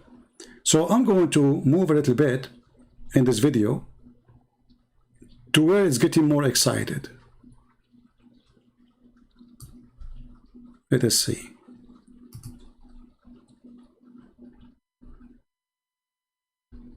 Oh, actually, there is something here, maybe. Correct? No, but let me explain it. He is trying to. Well, I know that you guys would say the original Al-Ashari. So let me ask this. Go ahead. I think maybe you would hold the position that Al-Ashari originally held more of a Hanbali-like approach, and then people later said something else. Now let me explain this. Hanbali, if you're talking about the madhab in fiqh. Yeah. But I'm thinking of their Aqidah. Okay, so then you're talking about the Athari, Hanbali Aqidah, right? Yes. So that was the original Aqidah from the time of the Prophet ﷺ, and that's what I follow today. Take a note, he just said he followed the Hanbali, as an example. Take a note. He followed what? He mentioned a bunch of sect and he says he accepts this is what is coming from the time of the Prophet Muhammad. And he is a Hanbali. And this is in the minute 21:43 in this video. Okay. You are a Hanbali. I can tell, because Hanbal is an idiot, and we will show in a few minutes how stupid he is. Then we move a little bit, because now they will talk about what kalam and ilm al-kalam, when we got him busted already with that. Let us go here. We don't mean that he is the things that are here. He is present, upholding everything. Everything is upheld by his power, so nothing could be apart from him. It exists by virtue of him. When the Son of God takes on a human nature, it's not the Son of God now entering creation for the first time. He's already present. God is omnipresent classically, according to Judaism and Christianity. The Son of God is now taking into union with himself a human nature, and by virtue of that is being born. It's not his divine nature, it's not coming into being, it's not starting to exist at that point, it's not in some sense now becoming present, whereas before it wasn't. Does that address what you were asking? No, not at all. So then what were you asking? Okay, so my question very simply, was Jesus born from Mary's womb? That was the simple question. Yes, well that's the answer is yes. Okay, that's the answer, yes. Yes. Okay, so let me understand this now, a deeper understanding. God, who is not separable, so he is still God, was in this belly of a woman and came out of the womb of a woman. God did. God took on a human nature and it was really born. So your belief is that that one great creator came out of the womb, the vagina of a woman. Absolutely. Well, thank you. Have a nice day. Thank you. Have a nice day. Just to show you Muslims how stupid what he just said. He just said, are you saying to me that God is coming out of a vagina? This is what he said. I want to say to you the same. Isn't it your God who put his mouth in the vagina of Mary, and the Quran says, and we breathe into it? If coming out of the vagina will be an insult to God, that means God is not holy, for anything can make him dirty. So if you mean the vagina is dirty, that means your Prophet Muhammad is dirty too, for he himself, he came from a vagina. And then he recited the Quran, which means the Quran coming from a mouth, and the mouth was in the vagina. So this is the mouth of the vagina was talking. His name is Muhammad, and now he is reciting Quran. So are you saying to me that the word of Allah was in the mouth of Muhammad, which was inside the vagina of his mother? They try to make Jesus look down by saying he is born of a vagina. But my friend, if God is holy, he is always holy. So what you are saying to me, that your God in Islam, he cannot be holy if we make him come through a vagina. He got dirty, he need a shower. For he is not God. But for the true God, he is always holy. And this is again a contradiction for his stupid prophet. Because let us show you what the Quran say. He said, okay, are you saying your holy God, the creator, he came out of a vagina? They said to him, yes. He said, okay, thank you, I got you busted. Okay, thank you. You stupid. If this is not good, so why your stupid Quran called Jesus holy? And he is the one is born of a vagina.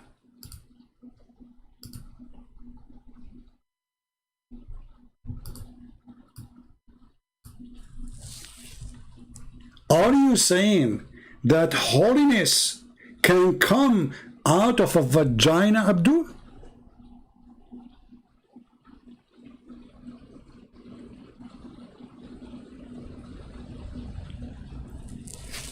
Do you see how silly they are?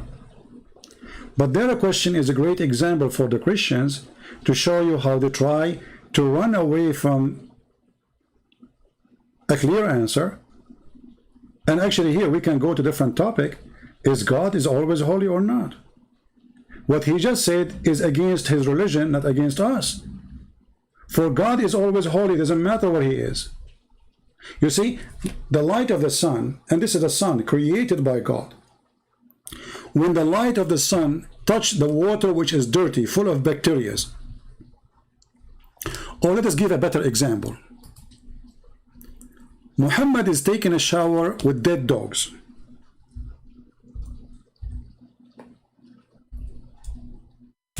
And women blood from period.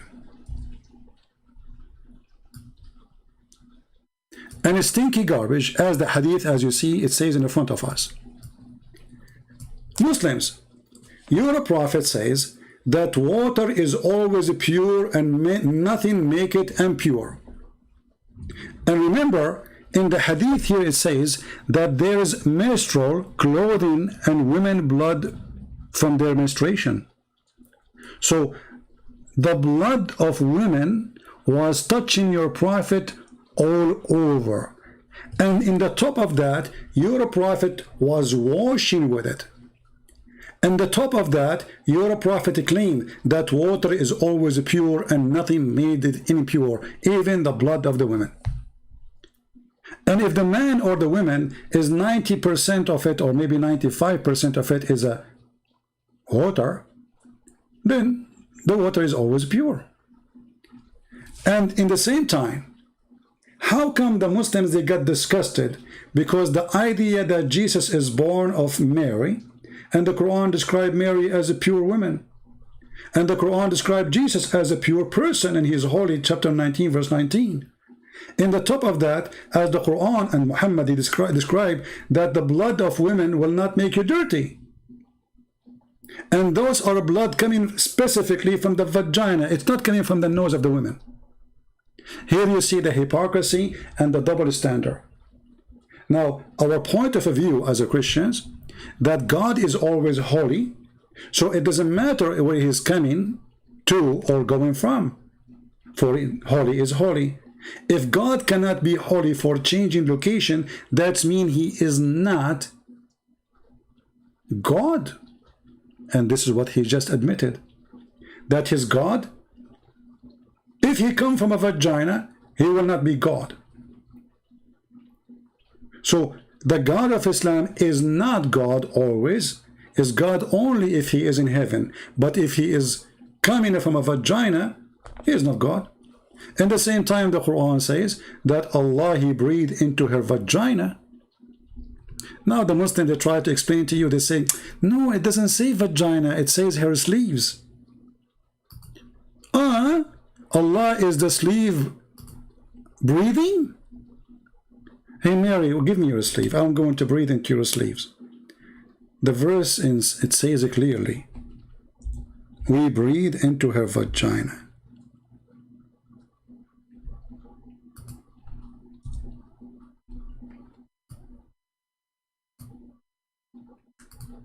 And the word there is vagina.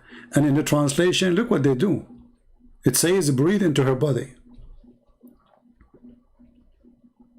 You know what? Let us go with this lie. Breathe into her body, not vagina. So if God is God, why God is a breathing anyway?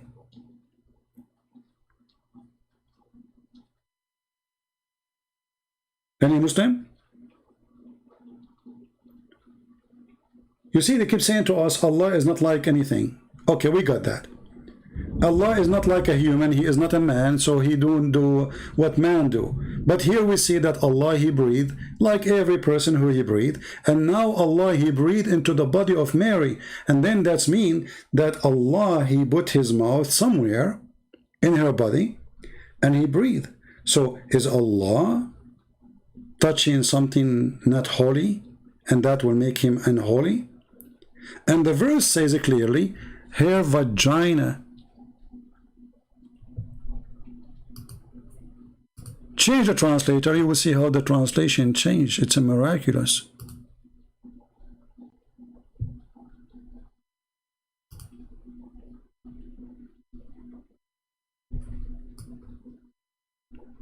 Look what it says here. Her body was a chaste. So why this guy is saying, so are you saying to me that God, the Quran confirmed that the body of Mary is pure? She's a special person. And this again is a false translation, because it doesn't say really what they are saying exactly in the translation. It says, and Mary, the daughter of Imran, and this is additional stupid Quran, saying that Mary, she is the daughter of Imran, which is Imran is the father of Moses and the father of Aaron.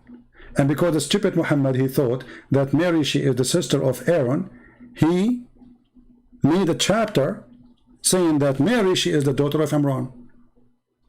Can you believe it?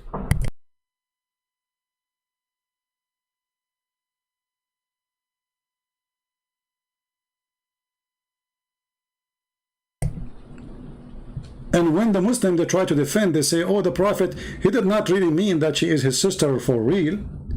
But you idiot, don't you see? It says she is the daughter of Imran. It's too late. A Jewish man, he came to Aisha and he said, hey, Mary, Maryam, the mother of Jesus, is not the same Maryam, the sister of Aaron. And then they told Muhammad, and Muhammad wanted to fix it, but it's too late, because Muhammad, he have a chapter, it's called the chapter of Ali Imran. And actually, this is one of the chapters is going to come in the judgment day as a cloud. Ali Imran. Who is Imran? This is according to Muhammad, the father of Mary. And Muhammad here even mistaken, it's not Imran, it is Umran, Amram, sorry, which is according to the Bible. So even here, Muhammad the fool, he made Mary, if you go in the Old Testament, you will find that Aaron and Moses, they have a sister, her name is Maryam. And this is exactly what the word in the Quran says, Maryam, the same name. And Maryam is the sister of Aaron, and Maryam is the daughter of Imran. Proving to us again that Muhammad is a fraud. But anyway, we don't want to change our topic. So Allah, he breathed into Mary private part, and Mary are pure women, and Jesus is a pure and he is holy. So how come suddenly, because Jesus is born of a woman, he cannot be God, when the Quran described that he is holy? Obviously those Abdul, and look at the translation, sometimes they say holy, sometimes they say faultless son, faultless. You just said that Jesus is sinless. I mean, you changed the word, but you made me laugh. Jesus is sinless.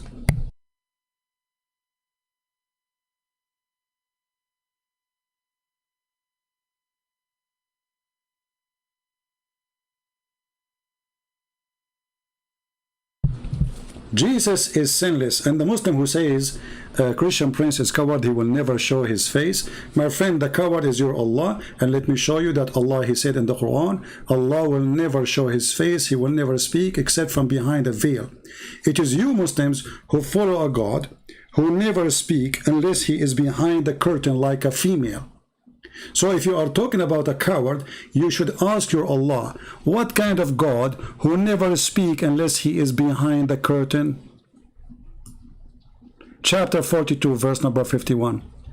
And why you want to see my face? If you are a man, come to me. Let us see how brave you are. Let us see what you can do. What do you want to see my face? Coward, son of Muta. They try to change the topic to talk about my face. They are obsessed with my face. This is your God. It is not fitting for the man that Allah should speak to him except by inspiration or from behind a veil. Based on what you are saying, your God Allah is a woman and he is a coward. And not only that, if Allah can be hidden behind a veil, Allah cannot be God, because a curtain can hide Allah. It's just a curtain we got from Home Depot. We put the curtain, Allah, he stay behind, we cannot see him. So it is not fitting for a man to speak to Allah except by inspiration or behind a veil. Do you see it?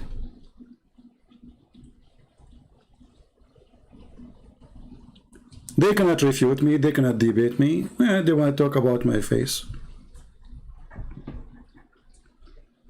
Your God Allah, he never show himself. He speak from behind a veil. By the way, hijab, you Muslim, you say hijab is the cover for the women. But the Quran says Allah speak from behind hijab. Is he a female?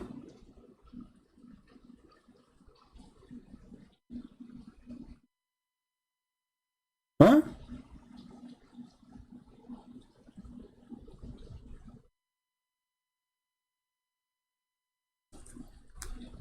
Shima Ali, she is saying Mark 12:29 is the most important one.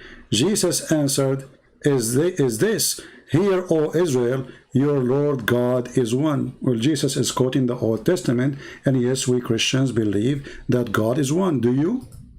You Muslims don't have one God, and we are proving it every second. We just showed you that Allah, if you want to take a sex partner, he will take it from ourselves. That's what he said. So if Allah is one, he is going to have sex with who from ourselves?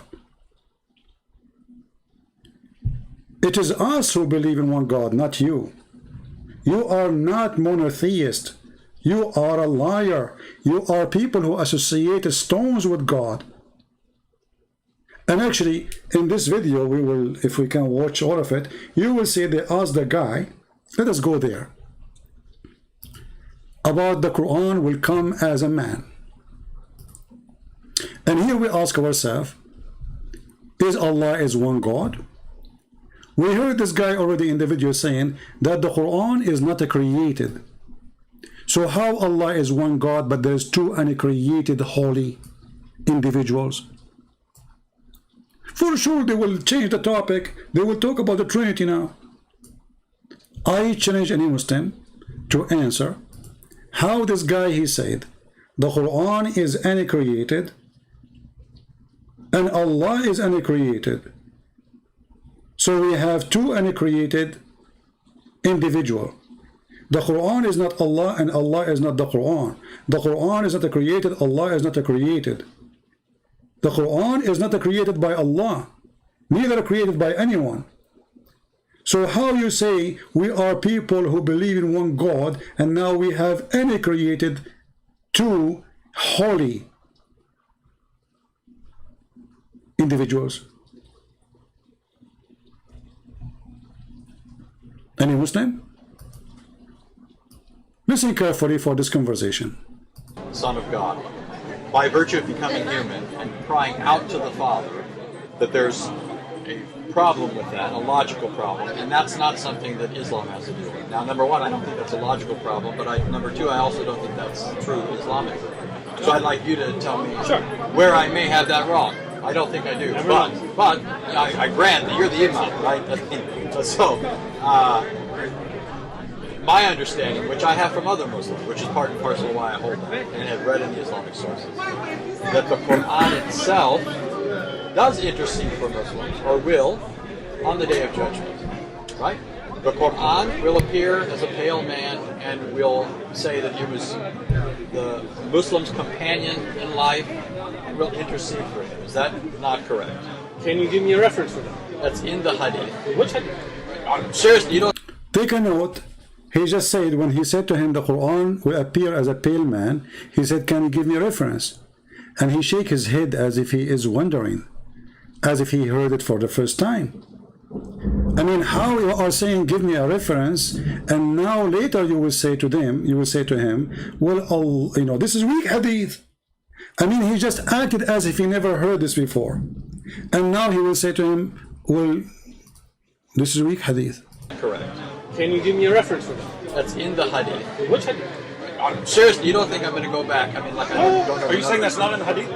That is not in any authentic Hadith that I've ever read. So you'd say it's not Can I authentic? Oh, that's fine. If you say it's not authentic. This is not an authentic hadith he ever read. Do you remember what I said to you? Take a note that he said he is Hanbali. Do you remember? He said the original of Islam he believed in is like Hanbali. Do you remember? And this was in the minute 22.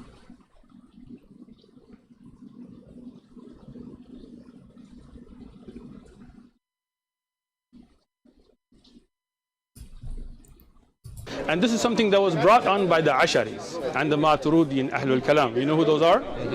You know what Asharis are? Yes. Who started the Asharis? What's his name? Actually, What's his name? I don't What's know. his I couldn't name? say his full name. You know, you guys have Okay. like mile-long names. Right? No, Abu Hassan Ashari. It's pretty easy. It's not a mile long. Well, it's his name is Al-Ashari. Yeah, that's And a try. And he was reacting against people like the Hanbalis, or allegedly. At least Athari Akida. All right. Am I correct?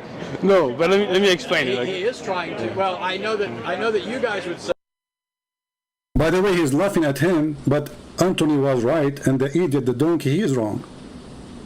You see, each time he laughs, because Anthony is saying the truth, and he laughs in order to make him look like they like to make a mockery. They have no decencies. And now listen what he would say. Say the original Al-Ashari. So let me ask this. Go ahead. I think maybe you would hold the position that Al-Ashari originally held more of a Hanbali-like approach, and then people later said something else. Now let me explain this. Hanbali, if you're talking about the madhab in fiqh, Yeah. But I'm thinking of their Aqidah. More of okay, their so then you're talking about the Athari Hanbali Aqidah, Yes, right? yes. So that was the original Aqidah from the time of the Prophet ﷺ, and that's what I follow today. Okay, so I don't follow ilm al-kalam at all. In Aqidah, I don't deal with it. When these Greek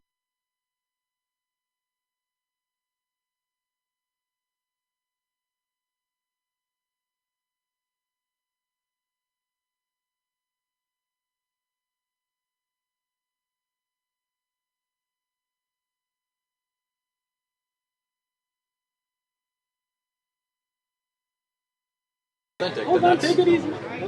So, to say the Quran will appear as a pale man, and what did you say it would be with The Quran will intercede for Muslims and will say that it as a was, pale man? well, that's in a Tirmidhi hadith, for example. Let's look. I can look up for it. Let's look for it. So, no, hold on. Because see, I like to discuss on evidences. So, can I find a hadith in a Tirmidhi that says the Quran will be a pale man? Remember here, he is challenging them to show him the hadith. Can I find this hadith? Let's just find that, and then I will explain from there. Okay, so, but that kind of misses the point that I'm making. You're focused on the pale man part, but I think you and I both know that it's classically Islamic to say the Quran will intercede. So let me explain the shifa of the Quran. Yeah, explain that. Excellent. The Quran is Kalamullah. You said, told us that well. How the Quran is the kalam of Allah and is not created by Allah? How you make it belong to Allah if it's not Allah who made it? I mean, do you see the stupidity? If I say the Quran is the word of Allah, and then I say that it's not created by Allah, so how it is the word of Allah? Stupidity is amazing. Okay, now we go back to zero. So the Quran will come as a man. The guy, he denied the hadith. He says, can you show me the reference? Claiming that he never heard of it. He want to see the reference. He want to see the evidence. Suddenly he want to talk about evidence. All the time he was just making a speech. Let me explain to you what it means that the Quran will intercede. Okay. Take it easy. Okay. The Quran that is read by us, when we read the Quran, that Kalamullah will be an evidence for us. Do you understand what I mean? That the fact that we stayed up at night and read the Quran will make shifa. It will be an intercession. It will not be asking Allah for help or asking Allah separately than anything. It is only the fact that that good deed will be an intercession for you. Like if you had read the actual hadith, it talks about the Quran and another hadith about the siyam, the fasting. Right? We don't say fasting by itself is an entity, but it's the deed that is that intercedes for you. So does the hadith say that the deed of reciting the Quran will intercede for you, or does the hadith say the Quran will intercede? Again, so this is the thing. When you say Al-Quran was Siyam, these two will be shifa. They will be an intercession. Right? So what does that mean? That it is that deed of reading the Quran. You understand what that means now? I understand what you're claiming. That's just not what the So let's hadith see says. I searched for it. The first one that popped up, I know it's in Tirmidhi, but the first one that popped up was in Ibn Majah. So in Tirmidhi, there is no such hadith that says the Quran. There is. That's just the first one that popped up when I did. Can we look at the Tirmidhi one first? Okay, I'll send it. I just But want to notice, the Ibn Majah version says the Quran will. Guys, notice he said there's no such a hadith in a Tirmidhi. Remember that this guy, he claimed to be a sheikh. Either he is a fake sheikh and he never heard about it before, or he is a fraud and a liar, because he just said in a Tirmidhi there's no such a thing. Listen carefully, I'm not the one saying that. There is no such a thing. So one of two options: either this guy is an ignorant, he do not know, and you have to accept to say, well, I was ignorant and I just learned this from Anthony Roger, who is a Christian, not a Muslim, and he's not a sheikh. A Christian is teaching a Muslim sheikh in his boost that in the Tirmidhi there's a hadith says Quran will come as a man interceding. He says where? There's no such a thing. So either he accepts that he is ignorant, certified idiot, claiming that if he grow a beard he have knowledge, or he is a certified liar. Choose one. Listen carefully. I know it's in Tirmidhi, but the first one that popped up was in Ibn Majah. So in Tirmidhi, there is no such hadith that says the Quran. There is.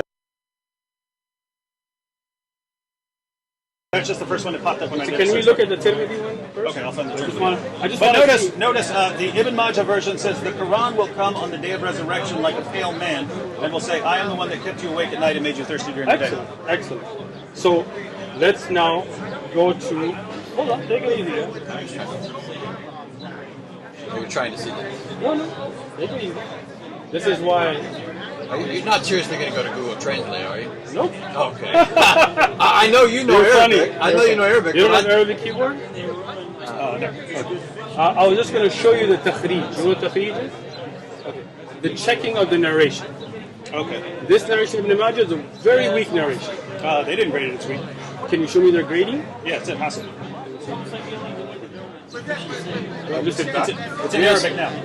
you just ruined his phone. You can't see anything in English he'll now. see.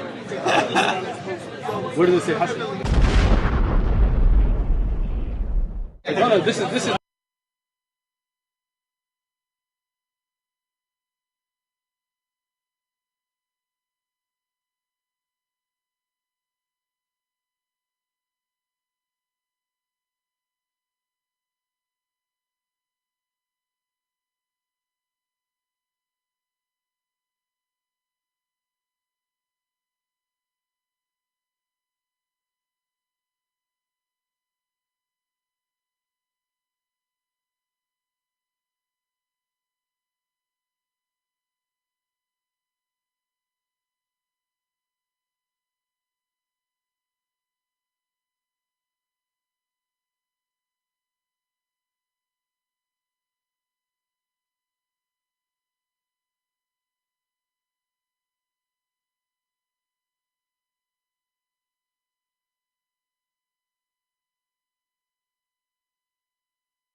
Oh, sorry guys, you were not hearing me, right? I have some difficulty here. I apologize. So he was saying that this is a weak hadith before even he knew the hadith. Remember, he said there's no such a hadith, which means he never saw it. He never heard of it. And he said, then when they showed him the hadith, they said it's weak. Actually, before they saw him the hadith, he said it's weak. It's in Arabic now. You just ruined his phone. You can't see anything in English he'll now. Where does it say Hassan? No, this is Darus Salam's, right? So this is not Sunnah.com, just a website. Okay? So Darus Salam. Darus Salam is a publishing house, right? That's not the Yeah, grading. but they gave the rating according to Hadith scholars, right? They're not just making it up. No. So we need to. I know this hadith, and that's why I was telling you, right? And I can show you the weakness in it if you like. Darus Salam is a publishing house, not a scholar itself, right? Their grading by itself is not a hujjah. It's not. Okay, let us go and get this guy busted. Remember, he said that he believed that the Hanbali are the right one. Didn't he say that? Hanbali? Well, this is the book of Ibn Hanbal. Musnad Ahmad ibn Hanbal. And this is the hadith in front of us. And here you ask yourself, if this hadith is rejected, how this guy is teaching them about Allah and about the Quran, saying that the Quran will come to you as a pale man.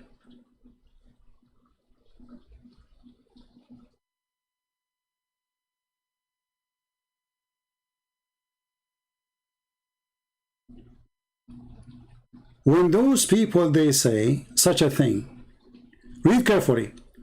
وإن القرآن يلقى صاحبه يوم القيامة حين ينشق عنه القبر أو قبره كالرجل الشاحب. This is the book of Ibn Hanbal, and he is using it to explain how the Quran will intercede. So how this coward, he says that he believed that the Hanbal is the true way of the Prophet, and this is Ibn Hanbal using the hadith to explain how the Quran will come and intercede. Remember, if this hadith is rejected or not valid, there's no way this guy will use it to explain.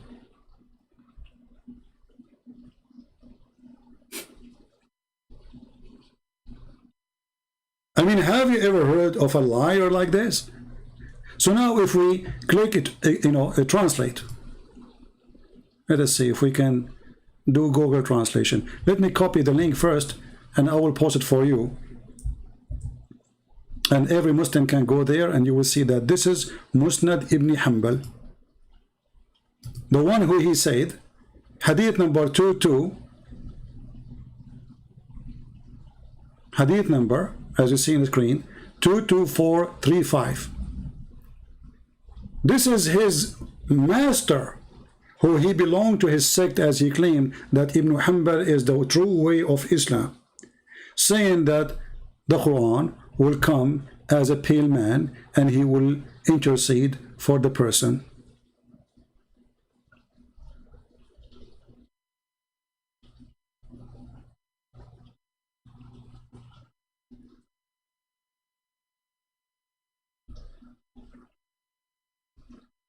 The translation here is funny,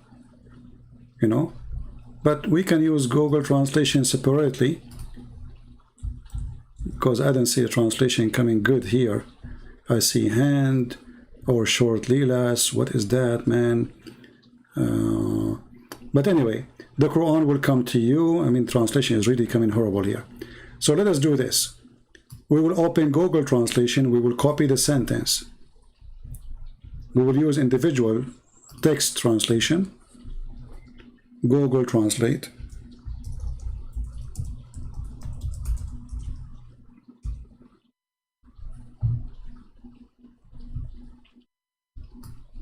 We will copy and post and paste in Google in front of your eyes.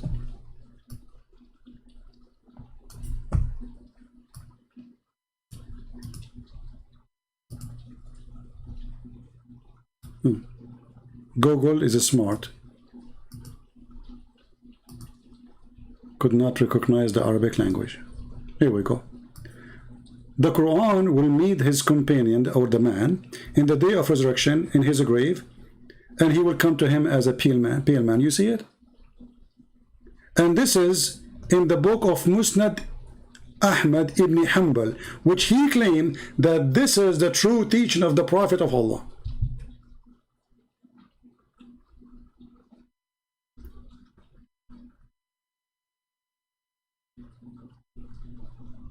I mean, how we can explain the lies of those liars? Already you admitted that the Quran is not created. Already you admitted that the Quran was always with Allah. Already you admitted that the Quran exists by itself. And now you admitted that the Quran will intercede, but you are rejecting that he will come as a man.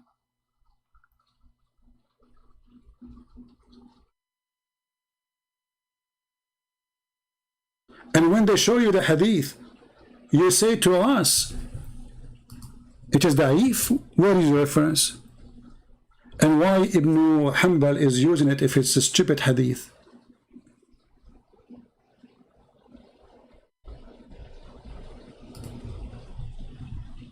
Now, are we done? No. Let us get him more busted, and let me give you the link for the first one. This is the link for the first hadith to be posted for you. Oh, I did not post the link, sorry. This is the text. What a potato, man. What a coward. What a scam. Where is the link?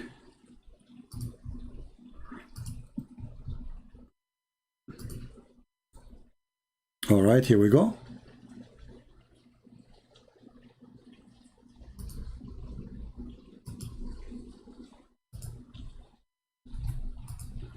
Let me pause the hadith for you. And actually, I have a different hadith from Ibn Hanbal too, and that one is even showing the grade of the hadith. Let us share that one. Hold on. Here we go. Let me put it on the screen. Let us get him more busted. This is Musnad Ibn Ahmad ibn Hanbal, and this is hadith number 22461. قال رسول الله صلى الله عليه وسلم يجيء القرآن يوم القيامة كالرجل الشاحب فيقول لصاحبه أنا الذي أسهرت ليلك وأظمأت هواجرك. The Quran will come in the judgment day as a pale man. Now what is the grade of this hadith? Hey Abdul, you claim that you speak Arabic. It says that a hadith like this is possible to be authentic and hasan. فَمِثْلُهُ يَحْتَمِلُ حَدِيثَهُ التَّحْسِينَ أَمَّا التَّصْحِيحَ فَهُوَ بَعِيد. And then I can explain to you here what it means فَهُوَ بَعِيد, because the Muslims, they say, oh, it's not authentic. It says that. It says it is hadith hasan and even possible to be authentic. And let us show you how we can prove that, because we are not done. This is the same hadith, and this is the official Islamic page in Facebook. As-Sunnah Nabawiyya wa Sahih al-Hadith. The authentic hadith. And here they are posting for you the Quran in both in English and in Arabic. And then they say here, the Rawi, the reporter of the hadith, is Abu Huraira. And this can be found in a silsila sahiha, which means the chain of authentic. Page number or hadith number 2829.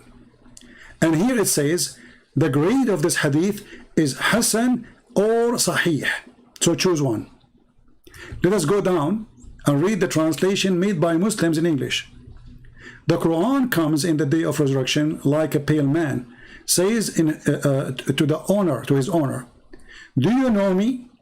I was the one who stayed up at the night and the light of your wages, even if he was a dealer behind his trade. I mean, you can read the rest of the hadith.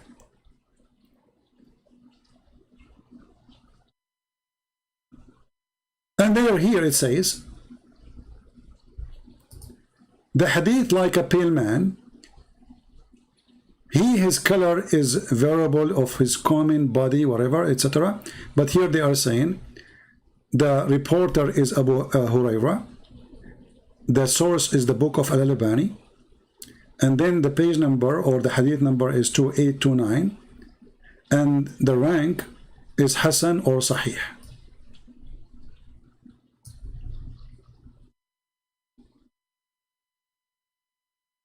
Is what? Is Hasan or Sahih.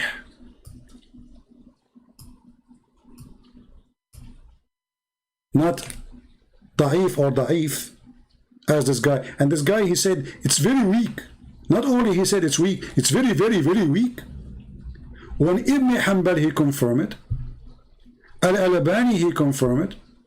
And remember, this is written in the book of Ibn Majah, and even at Tirmidhi, he mention something similar to this, that the Quran will come to you. And by the way, the Quran will come. How the Quran come? Unless he is an individual.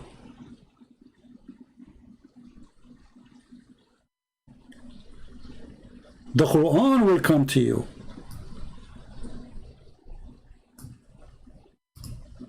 Translate to English.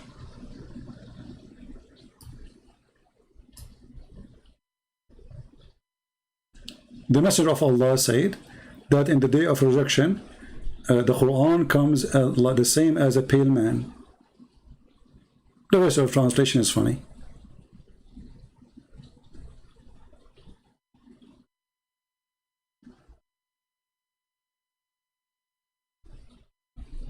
Are we done? No, we have even bigger surprise. This is the book of As-Silsila Sahiha by Al-Imam Al-Albani. This is the book name. This is the author name, very well-known funny scholar. Volume number 7. It says here, hadith number 2829, the Quran come as a pale man. What is the hadith? Sahihah. Sahih. Let me post the link for all of you so you can save it and get this guy busted. And let us use Google translation again. Remember, he said this is a very weak hadith. The Islamic scholar, they say this is very sahih hadith. Which one of them we should trust? Even the book name is the correct authentic hadith, which means everything there is correct. So it is sahih, hadith number 2829. The Quran will come in the day of resurrection as a pale man. But this potato in the video, he denied it, and he said this is a weak hadith, very weak hadith. Not only it's a weak. Here we ask ourselves a very simple question. Are we going to find one day a decent Muslim who is proud to be a Muslim? He is not ashamed of what his prophet said, so he tried to lie in order to hide it? If the Muslim scholars say it is strong, it is sahih, why this guy is denying it?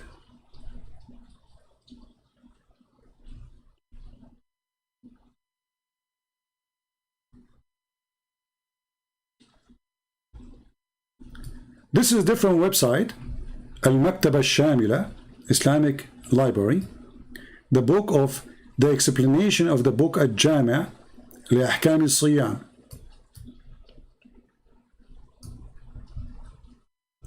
From the greatest of hadith, which the Prophet, he said, is this one, that the Quran will come in the image or the shape of a pale man. This is not only a great hadith, is one of the greatest. Which Muslim we should believe? Click translate to English.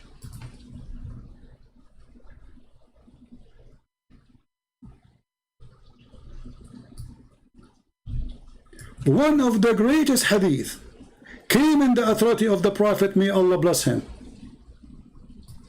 Like, what the heck? One, he is saying to us this is a fabricated hadith, and the other one saying to us this is one of the greatest. That the Quran will come in the judgment day like a man. Which one we should believe? Muslims, where is the dignity and where is the honesty?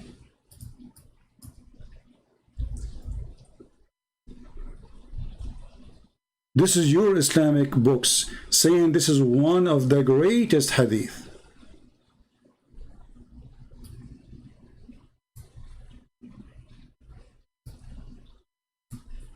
And remember, here we are using, Google translation, so it's not too much accurate, but it's fine.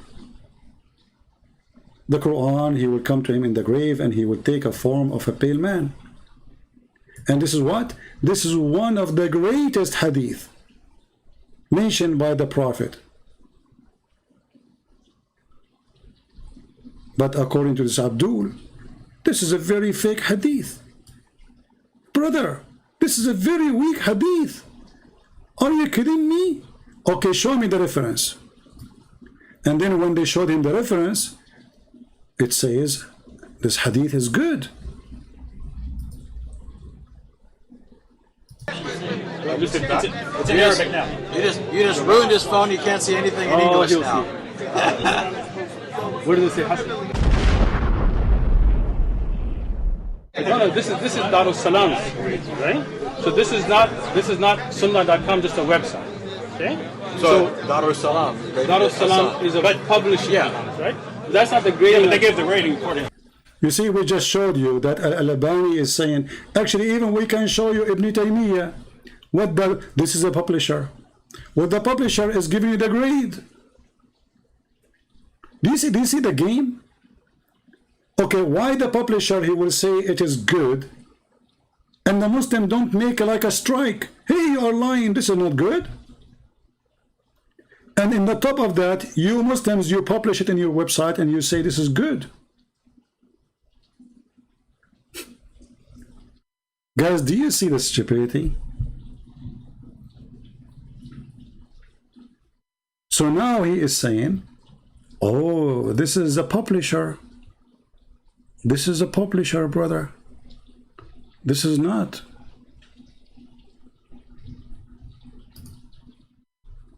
What do you think?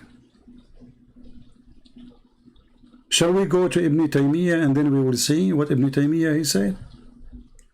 I mean, who is more higher Muslim, this potato or Ibn Taymiyyah? Well, here we go. This is Ibn Taymiyyah book. And this is the page number. And here Ibn Taymiyyah, which is called the Shaykh of Islam. Not this potato. This guy is the highest ever exist. He is refuting that the Quran is created.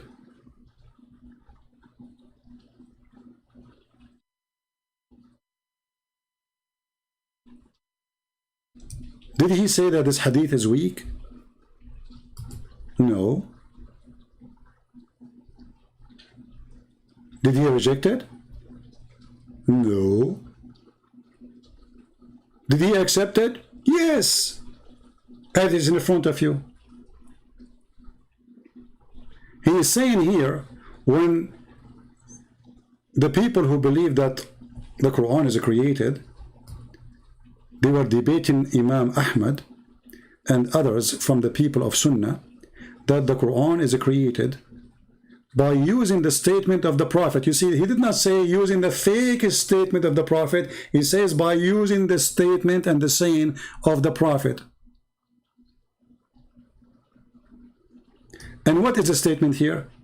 This is actually even other hadith, that the chapter of Al-Baqarah and the chapter of Ali Imran, they will come as two clouds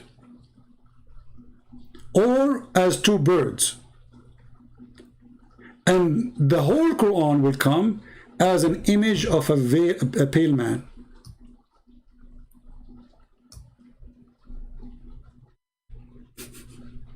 Ibn Taymiyyah, he approved it.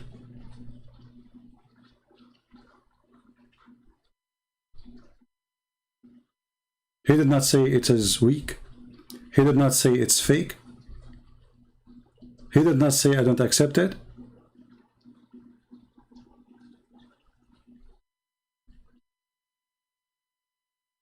And actually, I wish you guys you speak Arabic, because you will see the madness of this religion.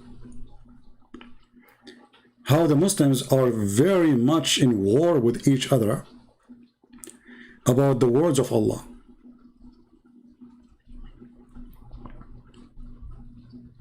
But is Ibn Taymiyyah is a fraud?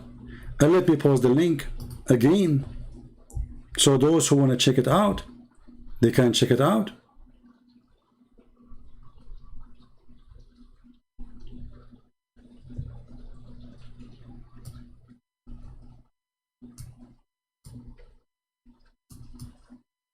It's very shameful that we cannot find one decent Muslims. He tell us his religion as it is. So we have to struggle with the ones who are playing games in order to put them in the corner. Here we go. This is the book of Ibn Taymiyyah in the front of your eyes. Ibn Taymiyyah, he accepted.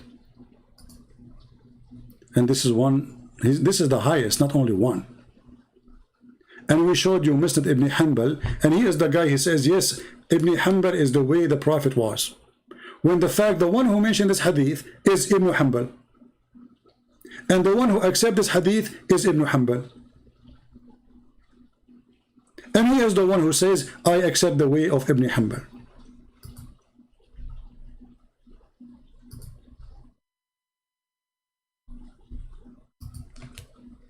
What do you think, Muslims?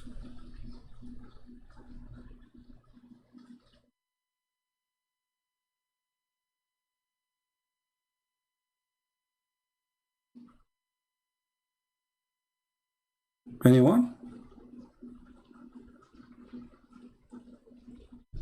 Hold on, I just found another reference. إن القرآن يلقى صاحبه يوم القيامة حين ينشق عنه قبره كالرجل الشاحب. The same hadith. Do you see what it says here? رواه أحمد في المسند hadith number 394 and Ibn Majah في السنن hadith number 3781 وحسنه البويصري في الزوائد. It is Hasan according to al-Buwaysari, and it is Sahih in the Silsila Sahiha according to Al-Albani. Not one of them says this is false hadith. So all those scholars, starting from Ibn Hanbal, which he agreed that he follow him, they are saying this is approved.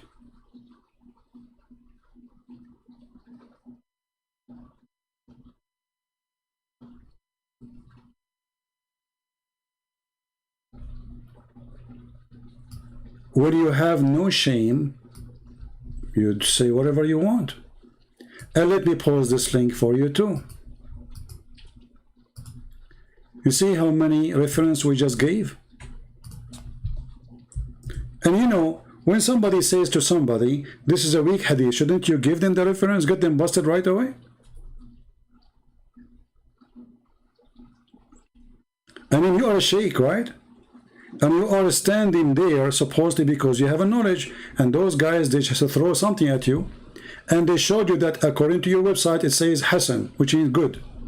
And then what is the excuse? Oh, this is the publisher. But the publisher, he just published. Like I saw in the video, Sam Shamoun, he's saying, oh, those are the Salafi publisher. My friend Sam, this is not true. There's nothing is called Salafi publisher and not Salafi publisher. Either the hadith is true or not. Because Salafi publisher is more careful than any other one to say the grade if it's wrong.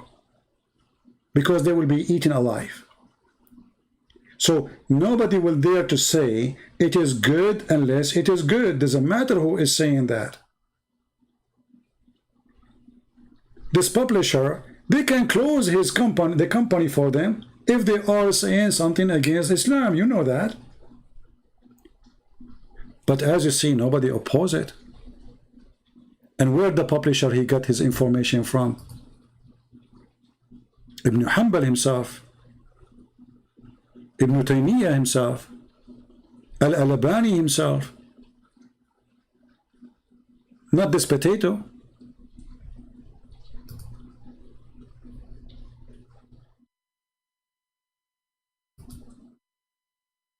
It's very easy to deny it, but can you prove it?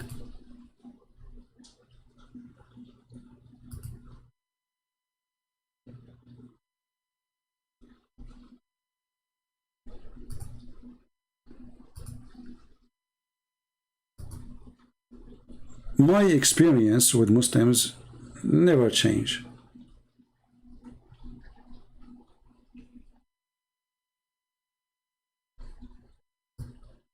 Never change.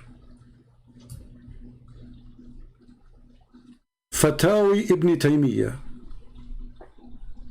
What Ibn Taymiyyah said?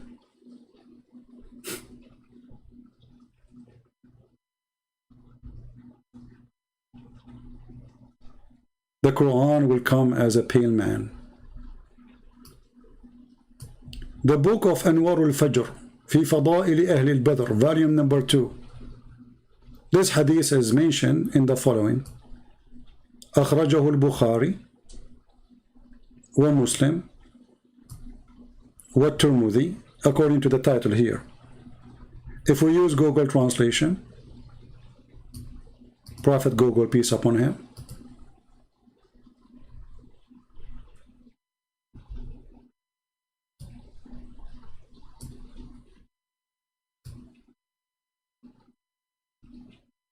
this is Ibn Taymiyyah, the Shaykh of Islam, not this potato. This is the other book. So always you need to remember that when they deny it, it's mean there is something bad. And you know, like if I am there, like when Anthony is there, shouldn't he say to him, okay, why those people, they are saying it is Hassan? And can you show me the reference yourself? Isn't it him who asked you for reference? You showed him the hadith. Why you don't ask him? Say, okay, show me the reference. It says that this hadith is da'if. Remember, he said not only weak, he says this is very weak. Why you don't show us the reference? Based on which school? Isn't you who follow Ibn Hanbal? So this is why I ask the Christians always to listen to those liars carefully, because later you need their words to use it against them. Let them talk more and let us see more. When At-Tirmidhi, he asked about where in At-Tirmidhi, right? At-Tirmidhi says that the Quran will come as two clouds. What is the difference between coming as a man or a cloud?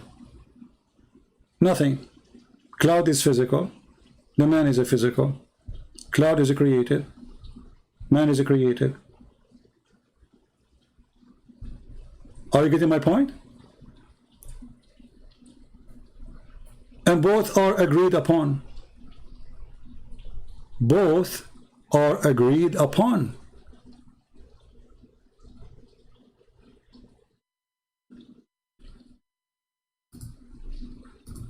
If we go here, and this is the scholar he agreed with, he said he believed in Ibn Hanbal.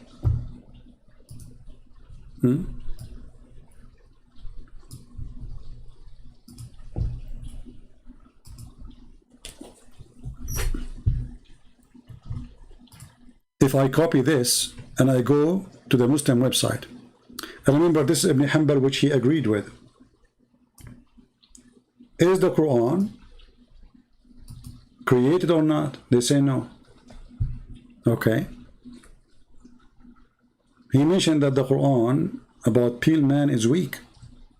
Let us use this one. It's the same hadith, by the way. The same number as you see here. It's mentioned there the same, that the Quran will come as a man. But let us see. It says here that the Quran will come as a cloud or even as a bird, full of suf, wool, which is very weird. So now what we will do?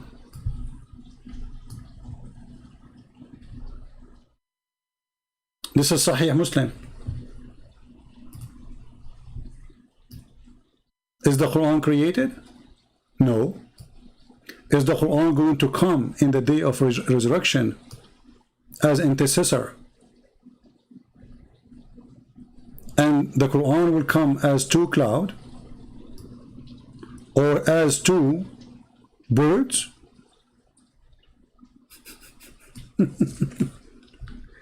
Does it really make a difference if it's a man or it is a bird? And now what he will say? He will say this is weak. This is Sahih Muslim. And let me pause the hadith for you. So what we are arguing about? How the Quran is uncreated and the Quran unchangeable, and then the Quran is coming as a bird.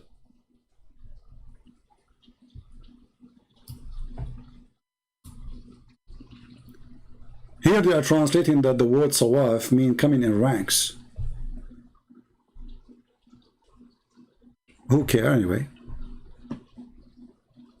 Hey Abdul, is this is Sahih Muslim? Is this is Da'if?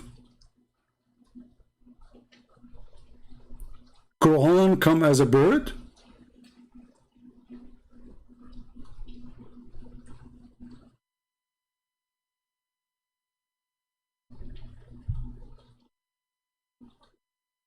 So this is what those people they do.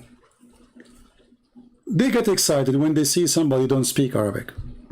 And actually all of them, they are avoiding me for very simple reason. I am an Arab and Arabic is my first language. So they cannot fool me and they cannot deny things. And actually even with Roger who don't speak Arabic, even Anthony Roger, he did a great job getting him busted.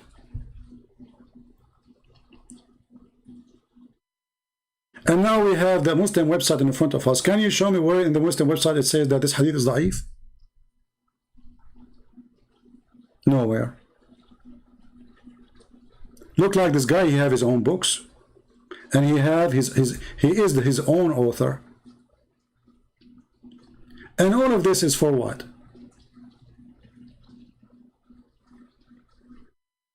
To cover up the stupidity of Muhammad and his religion.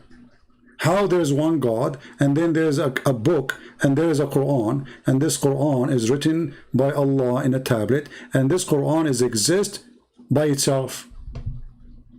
Actually, if you think for a second, if the Quran never been created, which means no point of start, just to show you the stupidity of this religion, and I have to use the word is stupidity because there's no more insult to be added to the injury. How the Quran is not created, but Allah here created a pen. The first thing Allah created, it was a pen.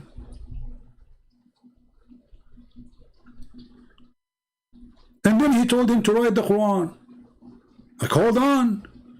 I thought the Quran was exist always with Allah and have no end, have no beginning. But the first thing Allah created was a pen. So if the Quran was there, the pen was for what?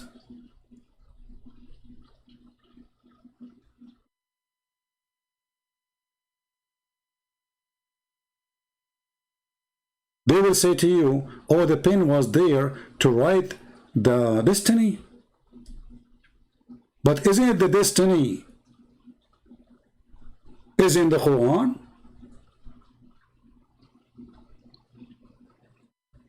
Isn't it the destiny is what Allah He said in the Quran? So until now Allah did not write the destiny yet?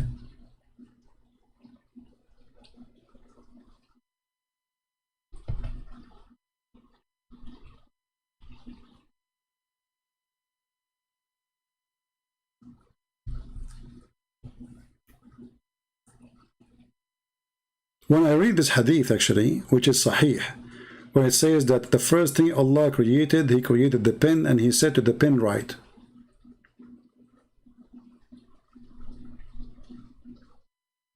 I mean, how silly.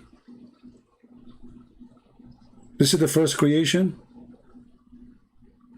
So what the chair of Allah was after?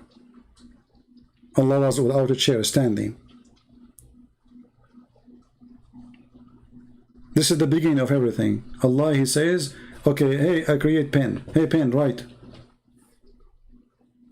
This is voice dictation. And when the pen he start writing, did Allah tell him what to write? Or the pen, he have a brain of Allah included inside him? When Allah, He said to the pen, write, shouldn't the pen says to Allah, write what?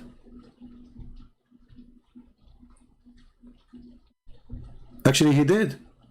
Read carefully. It says here, the first thing Allah created was the pen. He said to it, write. It asked who the pen, what I should write, O my Lord?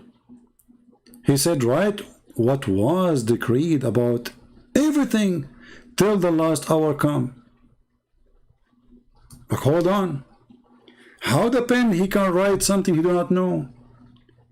That's mean Allah, he start talking and talking and talking, writing the destiny of billions of a human being. And the pen is writing. In the same time, believing that decree or destiny is something written by a pen is more than stupid than the idea of the decree itself. Because if Allah, he made the a decree or a destiny is exist, writing it by the pen or not, that will not change anything. Secondly, I don't know if any of you notice something stupid there. Anyone can help me by reading the story? What is missing in this story? Let's see who of you will notice. And stop laughing at Allah, please, because you might wake up in the morning, you find yourself look like Allah. It happened to me once. I woke up, I look like Allah, I have a shin. Anyone notice what the story here missing? Okay, if Allah created the pen, shouldn't the stupid Allah created the book with it? Okay, I created the pen, and then I said to the pen, write. Okay, the pen, shouldn't he ask, write what, where? He will write where? I mean, what a stupidity. So the first thing, Allah is creating the pen, and then Allah right away he said to him, write. Shouldn't you create the book? A copybook? A paper? And do this pen have ink inside?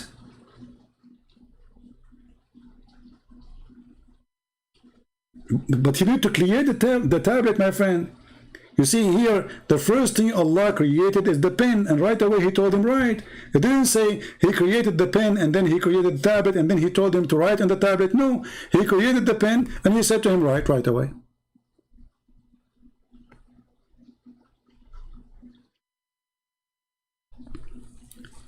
And if you ask yourself why Allah want to write your destiny by a pen, you see, I write because I have a short memory.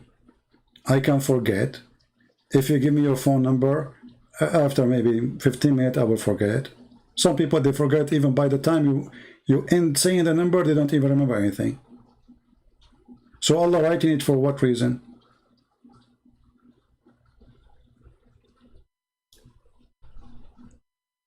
And if the Quran is exist without Allah,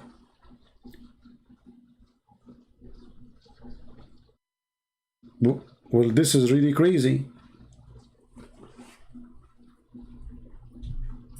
Where is the Quran is coming from?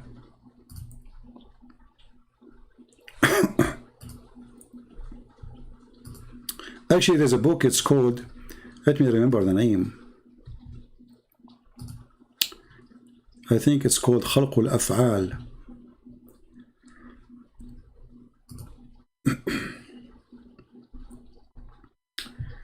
Let me see, hold on. I mean, already we have too many reference, but let us show you more.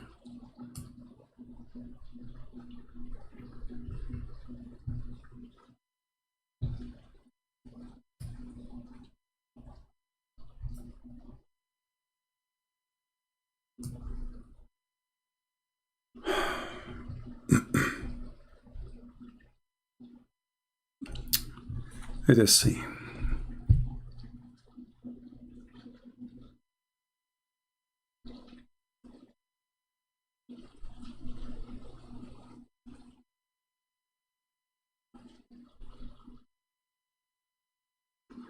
Yeah, the book is called خلق الأفعال أفعال العباد.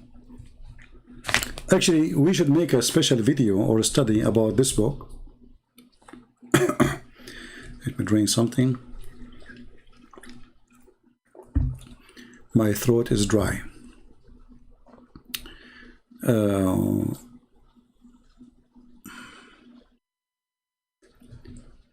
This book is extremely important, actually. Let me search for it and show you in the screen. Give me a second. Because that will show you everything can be considered stupid in this religion.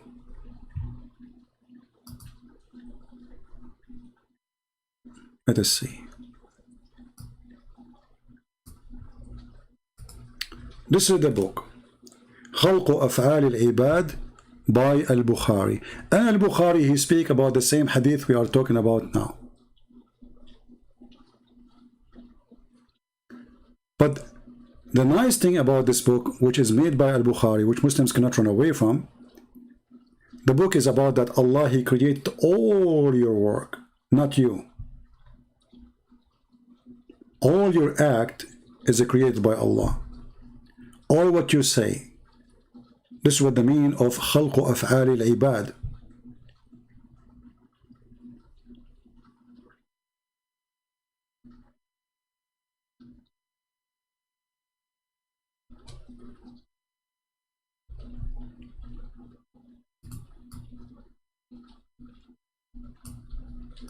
And if Allah is the one who created all our act, then why somebody will go to hell and somebody will go to heaven if we are at the end of the day, all our act was made by Allah? How stupid this is, can be.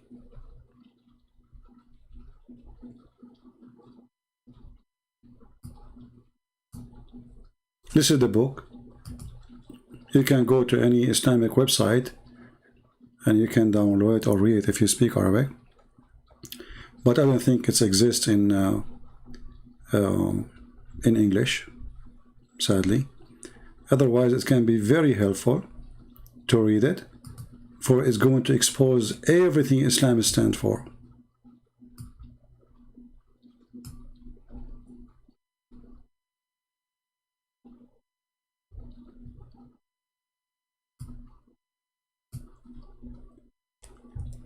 And all this book is to prove to you that the word of Allah isn't created. All this book is to prove to us that the Quran is not created. And Al-Bukhari, he mentioned that story in his book too, as a Sahih Hadith. But remember, this is not a book of Hadith. This is a book to refute those who believe that the Quran is created or the word of Allah is created. This is the purpose of this book. But I'm very thankful that the Muslims, they come to a conclusion that the word of God is not created, because that will confirm that Jesus is God.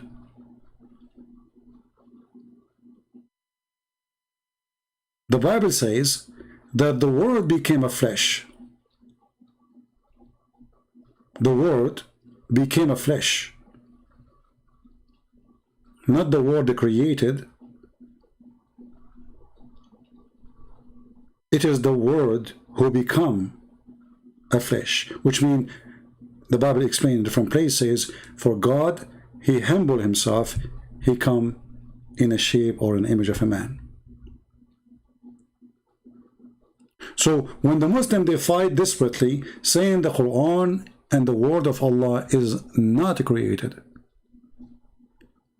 they hit their religion in the heart, because Allah is not the source of the word of God. And that is confirmed in their own books. And by the way, the one who says the Quran is created, he will be executed according to Islam, or the majority of Muslims, those Sunni.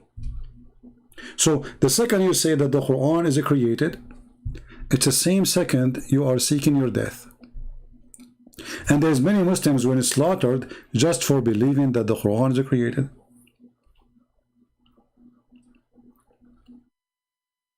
In Christianity, this is not a problem. Why? Because in Christianity we believe that God and his word is one. In Islam, this is a problem because God and his word is not one. And actually, saying the word of Allah is not accurate no more, because this word is not created by Allah. So how we can say it is the word of Allah?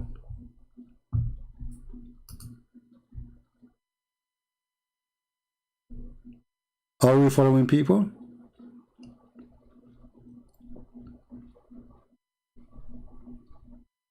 How this can be the word of Allah if those words are not even coming from Allah?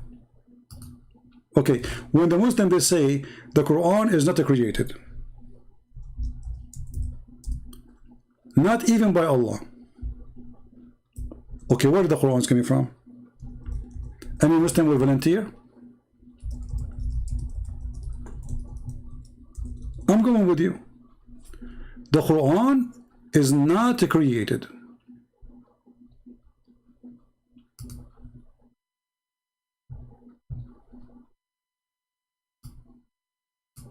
As you see in front of you. So how you say the Quran is the word of Allah?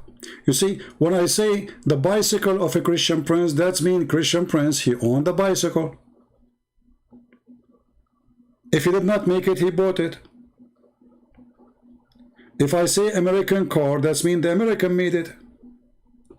So when you Muslim, you say the word of Allah, and then you say that the word of Allah is not created by Allah. So how and what make it the word of Allah?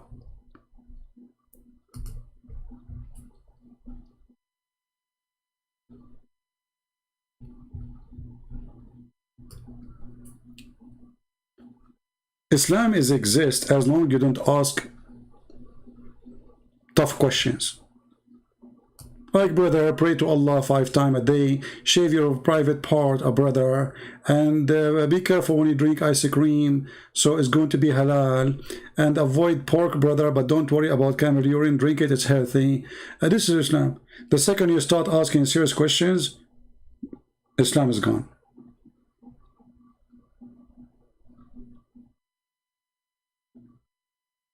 And this is all happening because of the foolishness of the man. His name is Muhammad.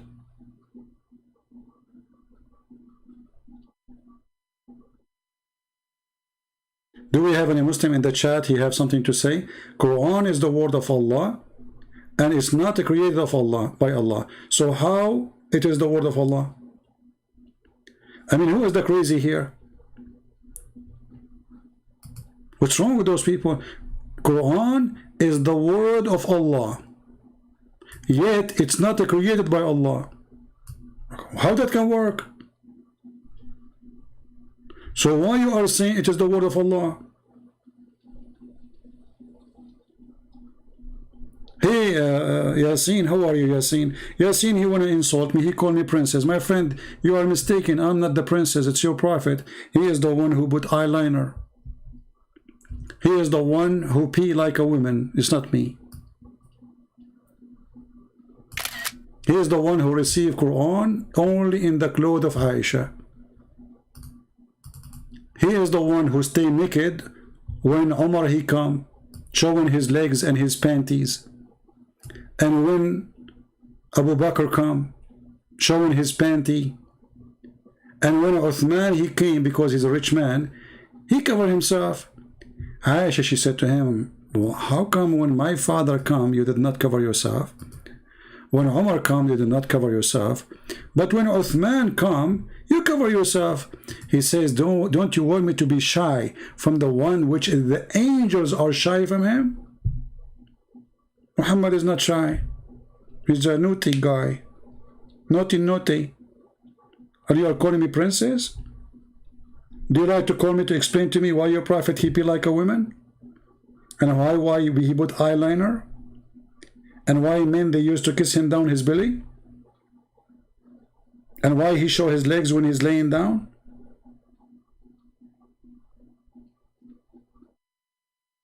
And why a bunch of African they were riding him, as the hadith says? Call me if you want. I will open just Paltalk just for you. Let us see who is the princess here. And not to forget that your name alone is additional proof that Islam is false. Yasin. What is Yasin? Let us go to chapter 36. Just for a laugh, comedy time. Your name is Yasin, right? Perfect. What Yasin mean? Yasin. Read with me and laugh. You can go right now to Google and search for Sin, the moon god. Read it. Ya is a word meaning God. Sin is the name of the god.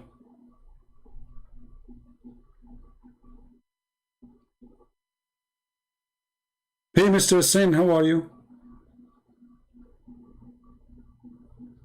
And now if I ask you what does this mean, you say Allah knows best, brother. Allah knows best, brother. What about your prophet? Do he knew? Oh, the prophet don't know too. Allah only know. Are you there, Mr. Sin, the moon god? Search right now, Google, Sin, the god Sin. The word Ya in the old Egyptian language, and even in the old Aramaic. And I believe it's coming from the Aramaic. Ya is a word meaning God. Doesn't matter if it's a pagan or not. Yeah, God. Okay, Yasin, God Sin.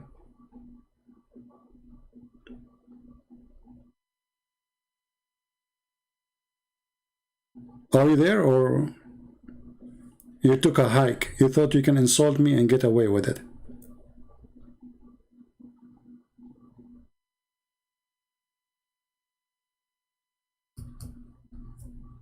Yeah, you know, be careful. You insult me, you will get the answer right away from your text.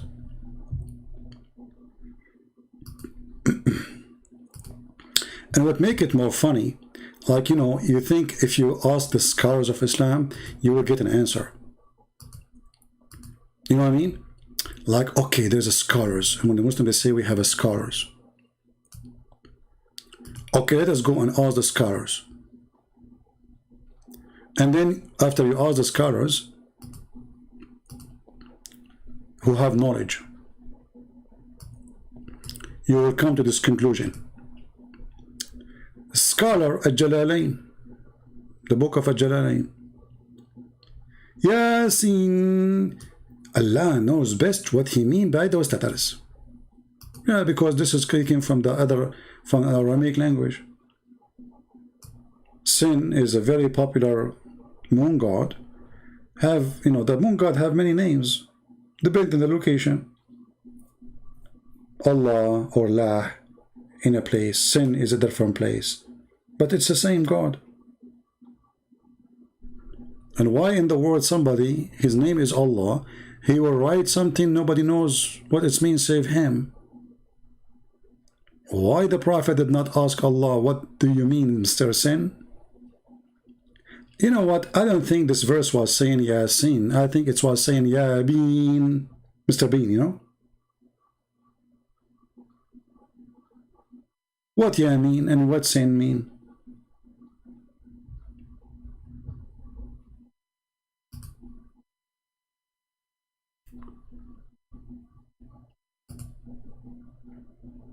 Always the Quran is an amazing book, my friend.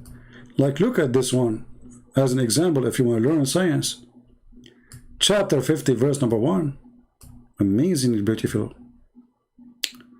And from his narration, on the authority of Ibn Abbas, that he said, the interpretation of Allah saying Qaf.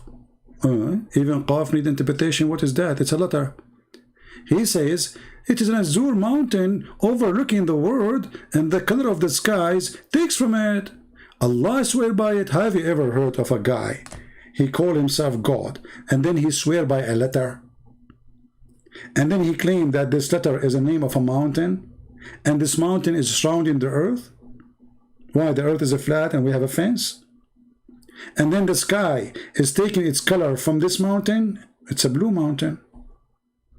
I know now why those Americans, they were singing long time ago. I was a kid. They were saying, oh mommy blue. Oh mommy blue,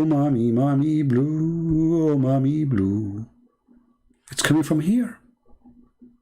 The azure mountain overlooking the world. And Allah swear by it. This God is very weird, man. And don't force me to go to noon, because each one of those letters is crazy. We go to noon, we find that noon is a whale, and that whale is carrying the earth.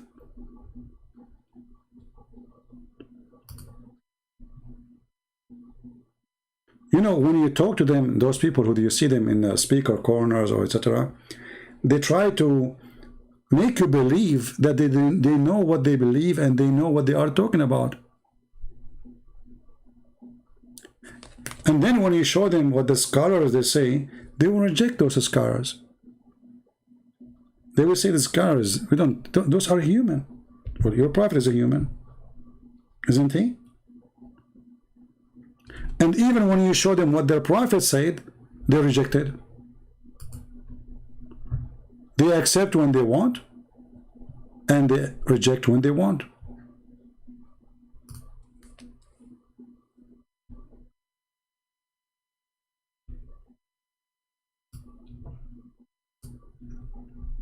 As an example,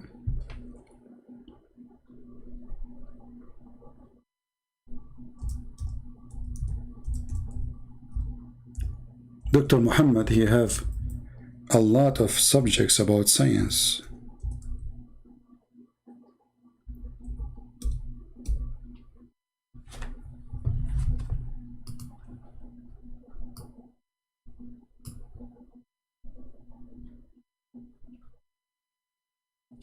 Let us see the hadith.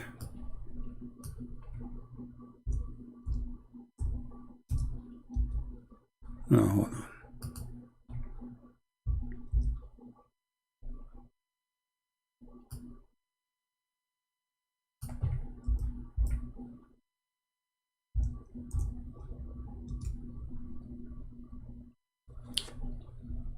A woman, she came to Muhammad, and Muhammad is very hippie, you know. People, they come to his door, he says, hey, Prophet of Allah, yesterday I have a very hot boom boom dream.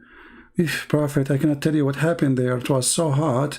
Alhamdulillah, it was very good. And I saw water coming from my Prophet. And now the question, Prophet, should I wash it? Look at this question. Salim said, the Prophet wife, she said that a woman, her name is Salim. This is one of the women who offered herself to the Prophet to her. Oh Allah, Apostle, Allah does not refrain from saying the truth. For sure, no. Is it obligatory for a woman to take a bath after she say, knock what? Nocturnal? This is a lot of knocking there. Discharge? He said, yes. If she notice there is a water, i.e. discharge. Salama, she said, like, what? The wife of Muhammad. Women, they have orgasm? She got discharge? And this is telling you how bad Muhammad in the bed. He never made his wife have discharge. It's the proof in front of you. The wife of Muhammad saying, what are you talking about? Women, they have orgasm? Like, what? Muhammad, he said, yes. Then why does this child resemble the mother? Genius. The child resembled the mother because of an orgasm. Do you see it?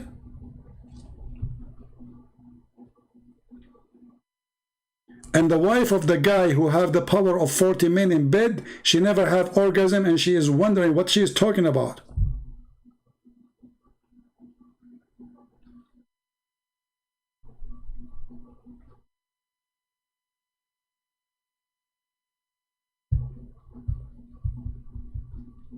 Do we have any Abdul? You want to say something before we leave for today?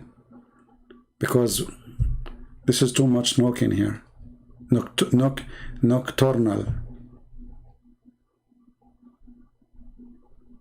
This Dr. Muhammad, he knew everything. He knew about biology. He knew about astronomy. I mean, come on, go and watch YouTube. Discovery, brother. Allahu Akbar. NASA discovered something. It's totally accurate with the Quran.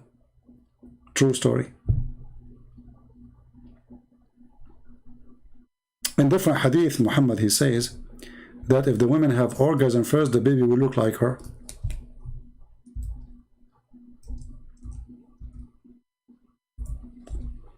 If the man have orgasm first, he will look like him. And this is sahih. Just wait. 2 weeks from now, they will say this is hadith, is the weak, it's very weak. It says here, Dar es-Salam, Dar es-Salam. Do you see Dar es-Salam? Yeah, it's weak, brother. So, if you are a person who look like me, not good looking, and you don't want your children to look like you, please, we have enough people who look like me in this earth. Don't have orgasm first, okay? So this is what you do. You go and you find a woman, she is pretty. And be sure that you will never, ever have orgasm first. Enough is enough. I don't want to see people look like me in the street no more. I mean, come on. How disgusting. So stop, please, providing ugly people. If you are the good-looking guy and your wife is not, will you come first? I want you right now to sit with your spouse. Speak to her or him. Say, hey, let us make an agreement. Now, how you want to convince the woman that you look better than her? She will kill you. Oh boy. That's not a good, Okay, let us change the hadith. Tell her that if the child, like if a woman come first, the baby, like if your wife, she is not good looking, tell her that the baby, he will like your mother-in-law. That will work. The woman, she will never have orgasm first. She will never like her son like the mother-in-law. Hello? Haram? Genius, Muhammad. So those Abdul, when they want, this is a very sahih statement. When they want, this is very weak, stupid statement. Anyway, man, our video is for 4 hours. 4 hours? Can you believe it? It is 3 a.m. in the morning.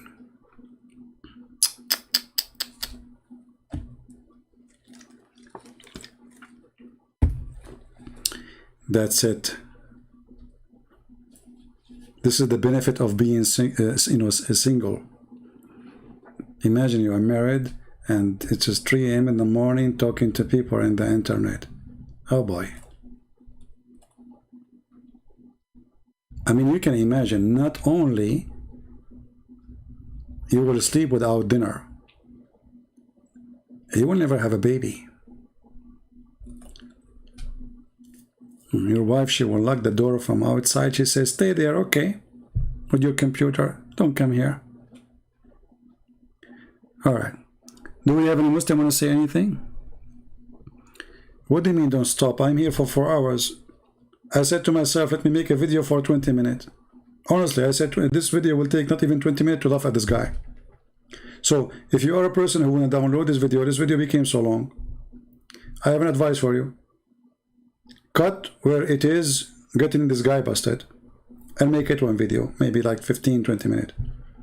There's no need for the 4 hours, all of it. All right? However, I'm going to leave the whole 4 hours.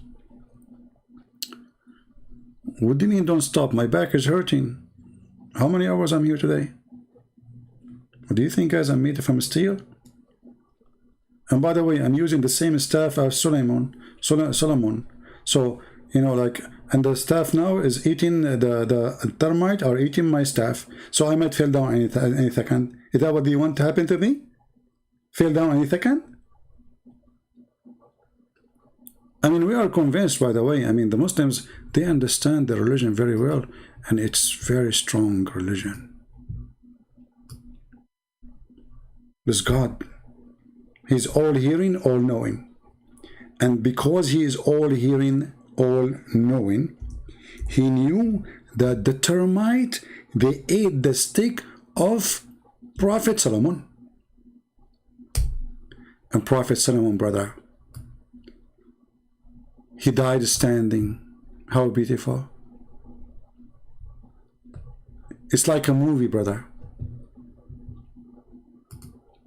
Like when the hero dies standing, that is Solomon. But what makes it more disgusting, that termite was able to conquer Solomon. I mean, what is a great hero? So there's a great king, he dies standing because he was leaning over his staff. And then these filthy little creatures, they call them termite. They start chewing his staff. And Allah is watching. It took them a year to chew it. And then Sulaiman, he fell down. And then the whole kingdom, they noticed that he is dead. So if you want your wife to think that you are still alive, even a year after your death, just get a staff and be sure to die standing. Don't worry, if your wife, she go to the room and she is standing and you talk to you, she talk to you and you don't answer, she will never notice that you are dead. So if she come a week after and you're still standing holding the stick, she will never even suspect. That's normal.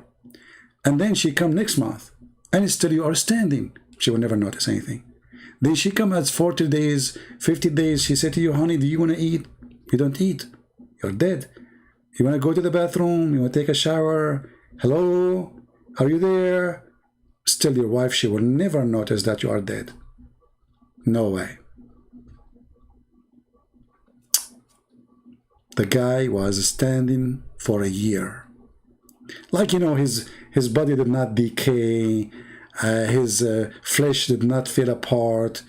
I mean, nobody noticed. It's amazing.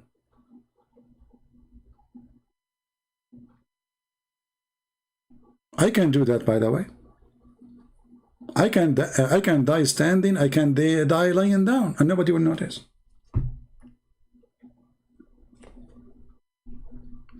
And you know what? I learned my lesson from Prophet Solomon. I'm going to spray around my room and around my chair so termite cannot get closer to me.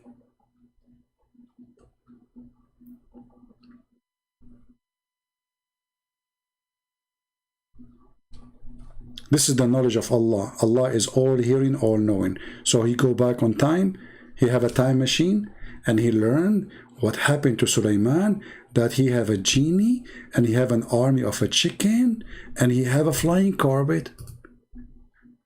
By the way, all of us Arab, we have a flying carpet. We fly. We know how to fly, we don't know how to do landing. Just to make it simple for you. You can check 9/11 if you don't believe me. So to Sulaiman, we made the wind obedient. If you read the story, you will see that Allah, he gave Sulaiman a flying carpet made it from wood. Then he ordered the wind to carry him. And how big this flying carpet is, not like Alibaba. No, it can fit for 600,000 chairs. All his army, all his animals, all his kingship, and all the equipment of war. In the top of a flying carpet. Brother. True story. Allah is all-knowing.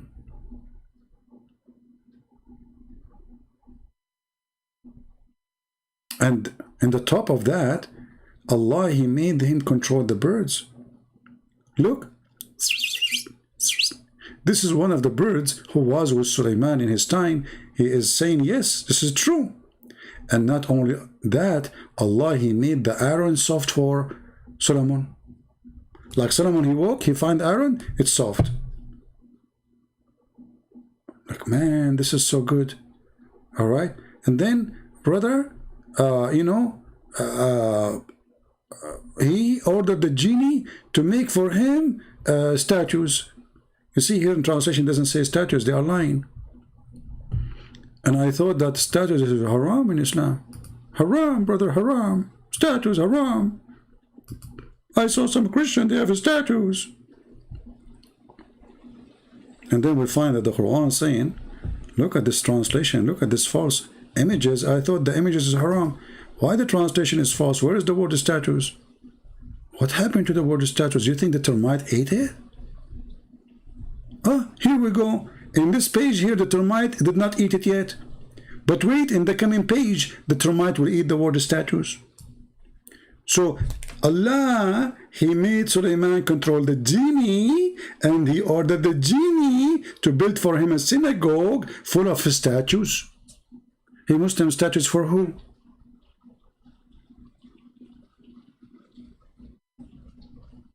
Hello?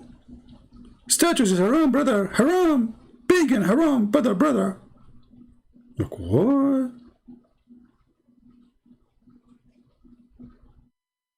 And then if you ask the Muslim scholar, they say, at that time, statues were not haram. Like, what the heck? Allah is Modi, not Modi, the Prime Minister of India. No, this is different kind of Modi. So sometimes it is haram, sometimes it's not haram. The Modi God.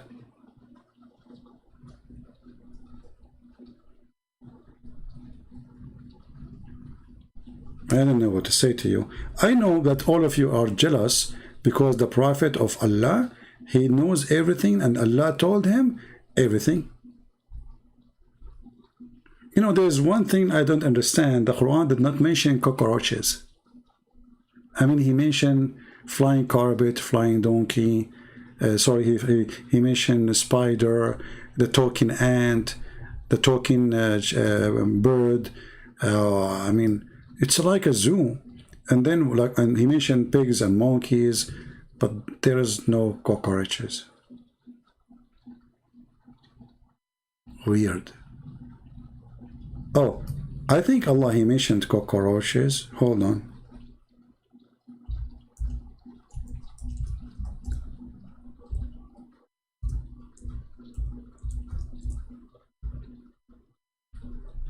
Look at this.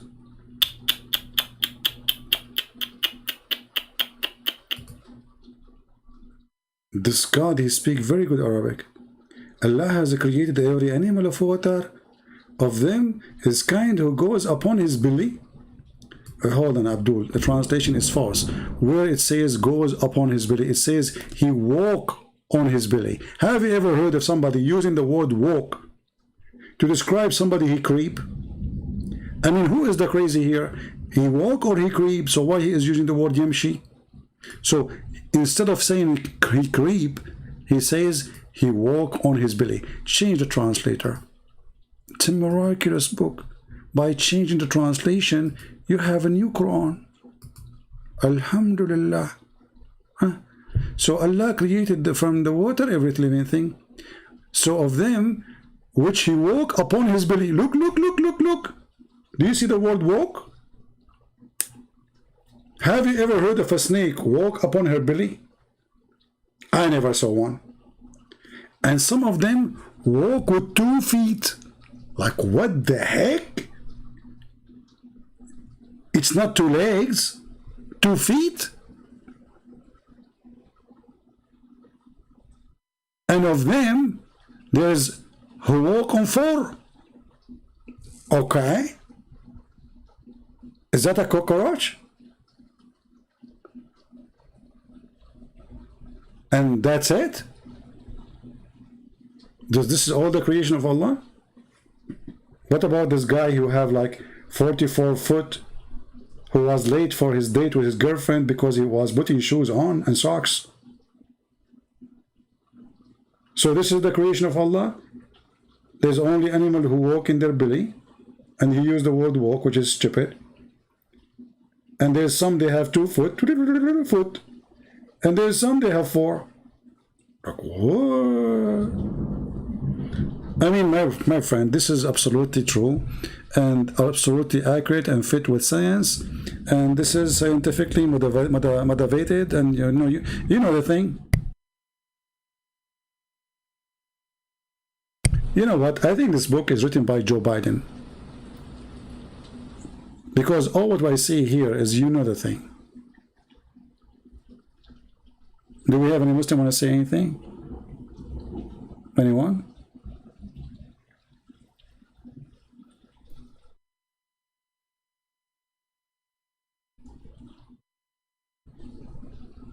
Where's the guy who was calling me coward? What happened to him?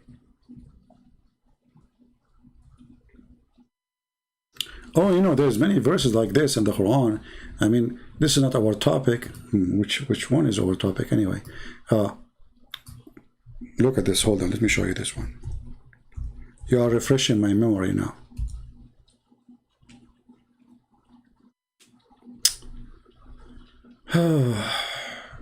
Amazing, brother. Very beautiful book.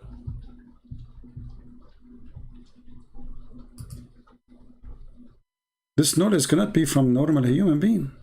There's no way, brother. Read with me and laugh. Chapter 35, verse number 1. I mean, look at this God.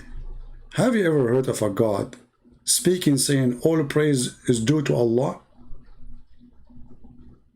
Allah is talking now? Oh, okay, let it go. The originator of the heaven and the earth.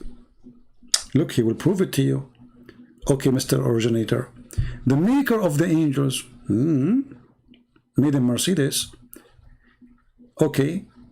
Apostle flying on wings.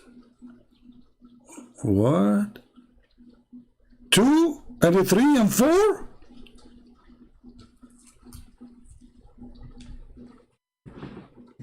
You know what, Muslims? I want you to explain to me how an angel he have 3 wings. I like that.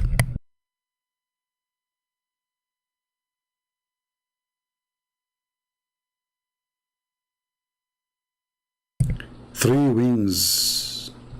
Man, that's something.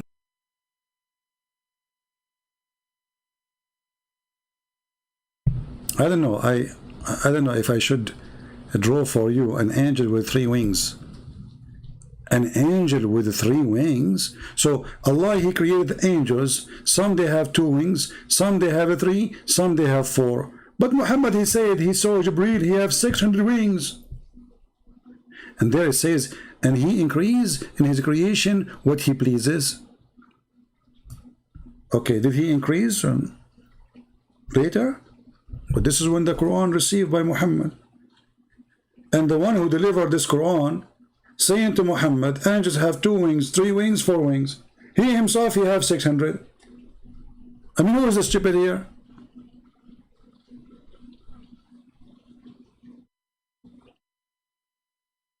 Hey Muslims, imagine you receive an email from, let us say, Amazon.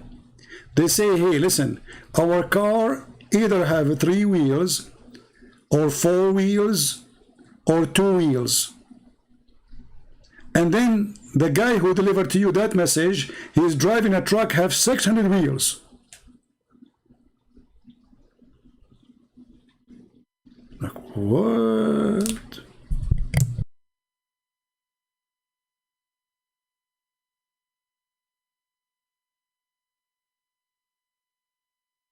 I'm truly convinced, to be honest with you. It is time to be convinced.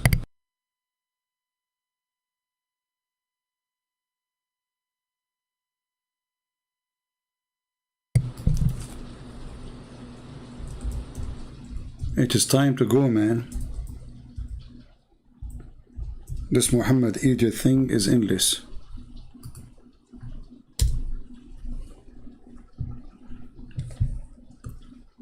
The Prophet, he saw Jibreel and he have 600 wings.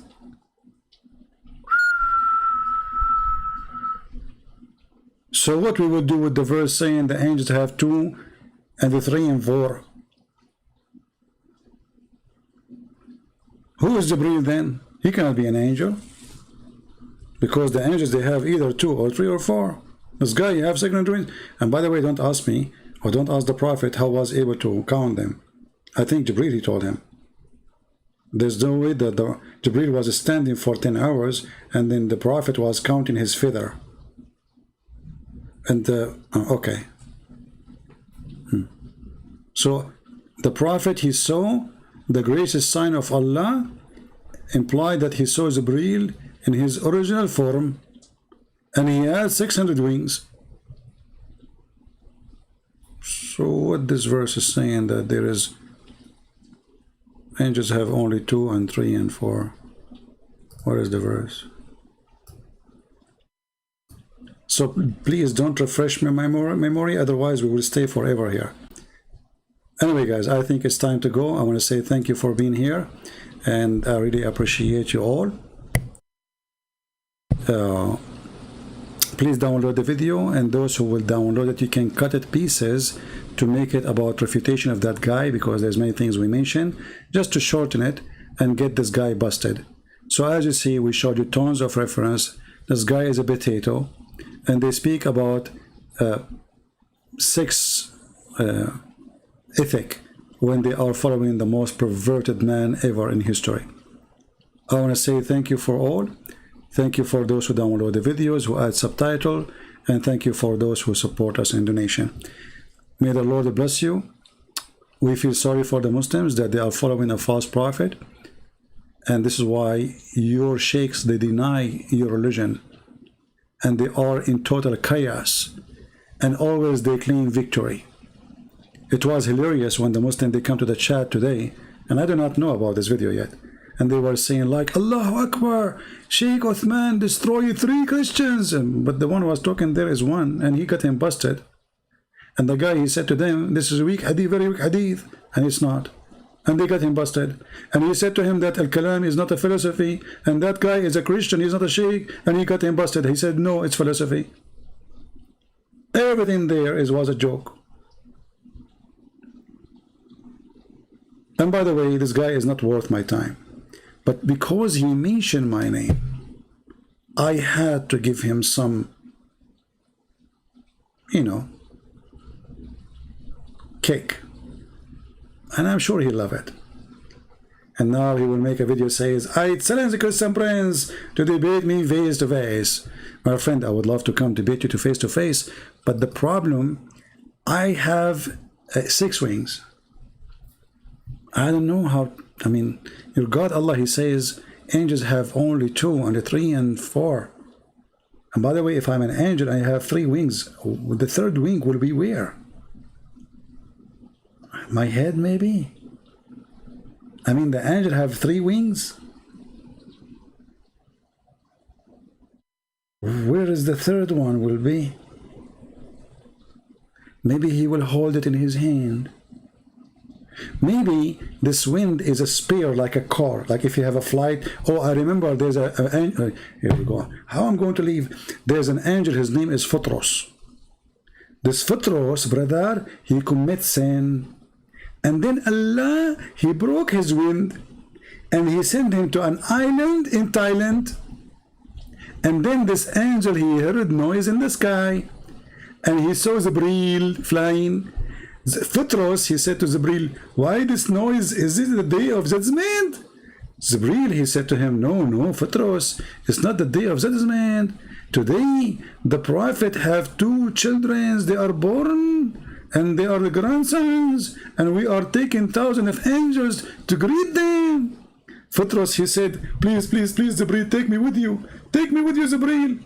Jibreel, he said to him, how I can take you with me, and your wings is broken? He said to him, ask Allah.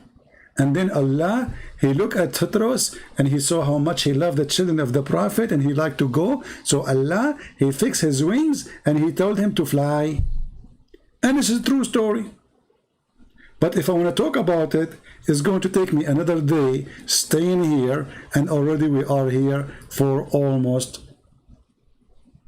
3 hours 44 minutes. Thank you guys for being here. May the Lord bless you. I have to cut it off, otherwise this is endless garbage, endless stupidity, endless madness. Muhammad, he do a lot of poo-poo, and poo-poo come, poo-poo go, and never become fertilizer because it's made by Muhammad. It is useless poo-poo, because animals' poo-poos are useful, but I don't see any use of the poo-poo of Muhammad, except fictions, fairy tales, and stupidity. Thank you, God bless you, and don't forget to download the videos as soon they are ready, because you know the Muslims, they don't like to see those videos around. Take care.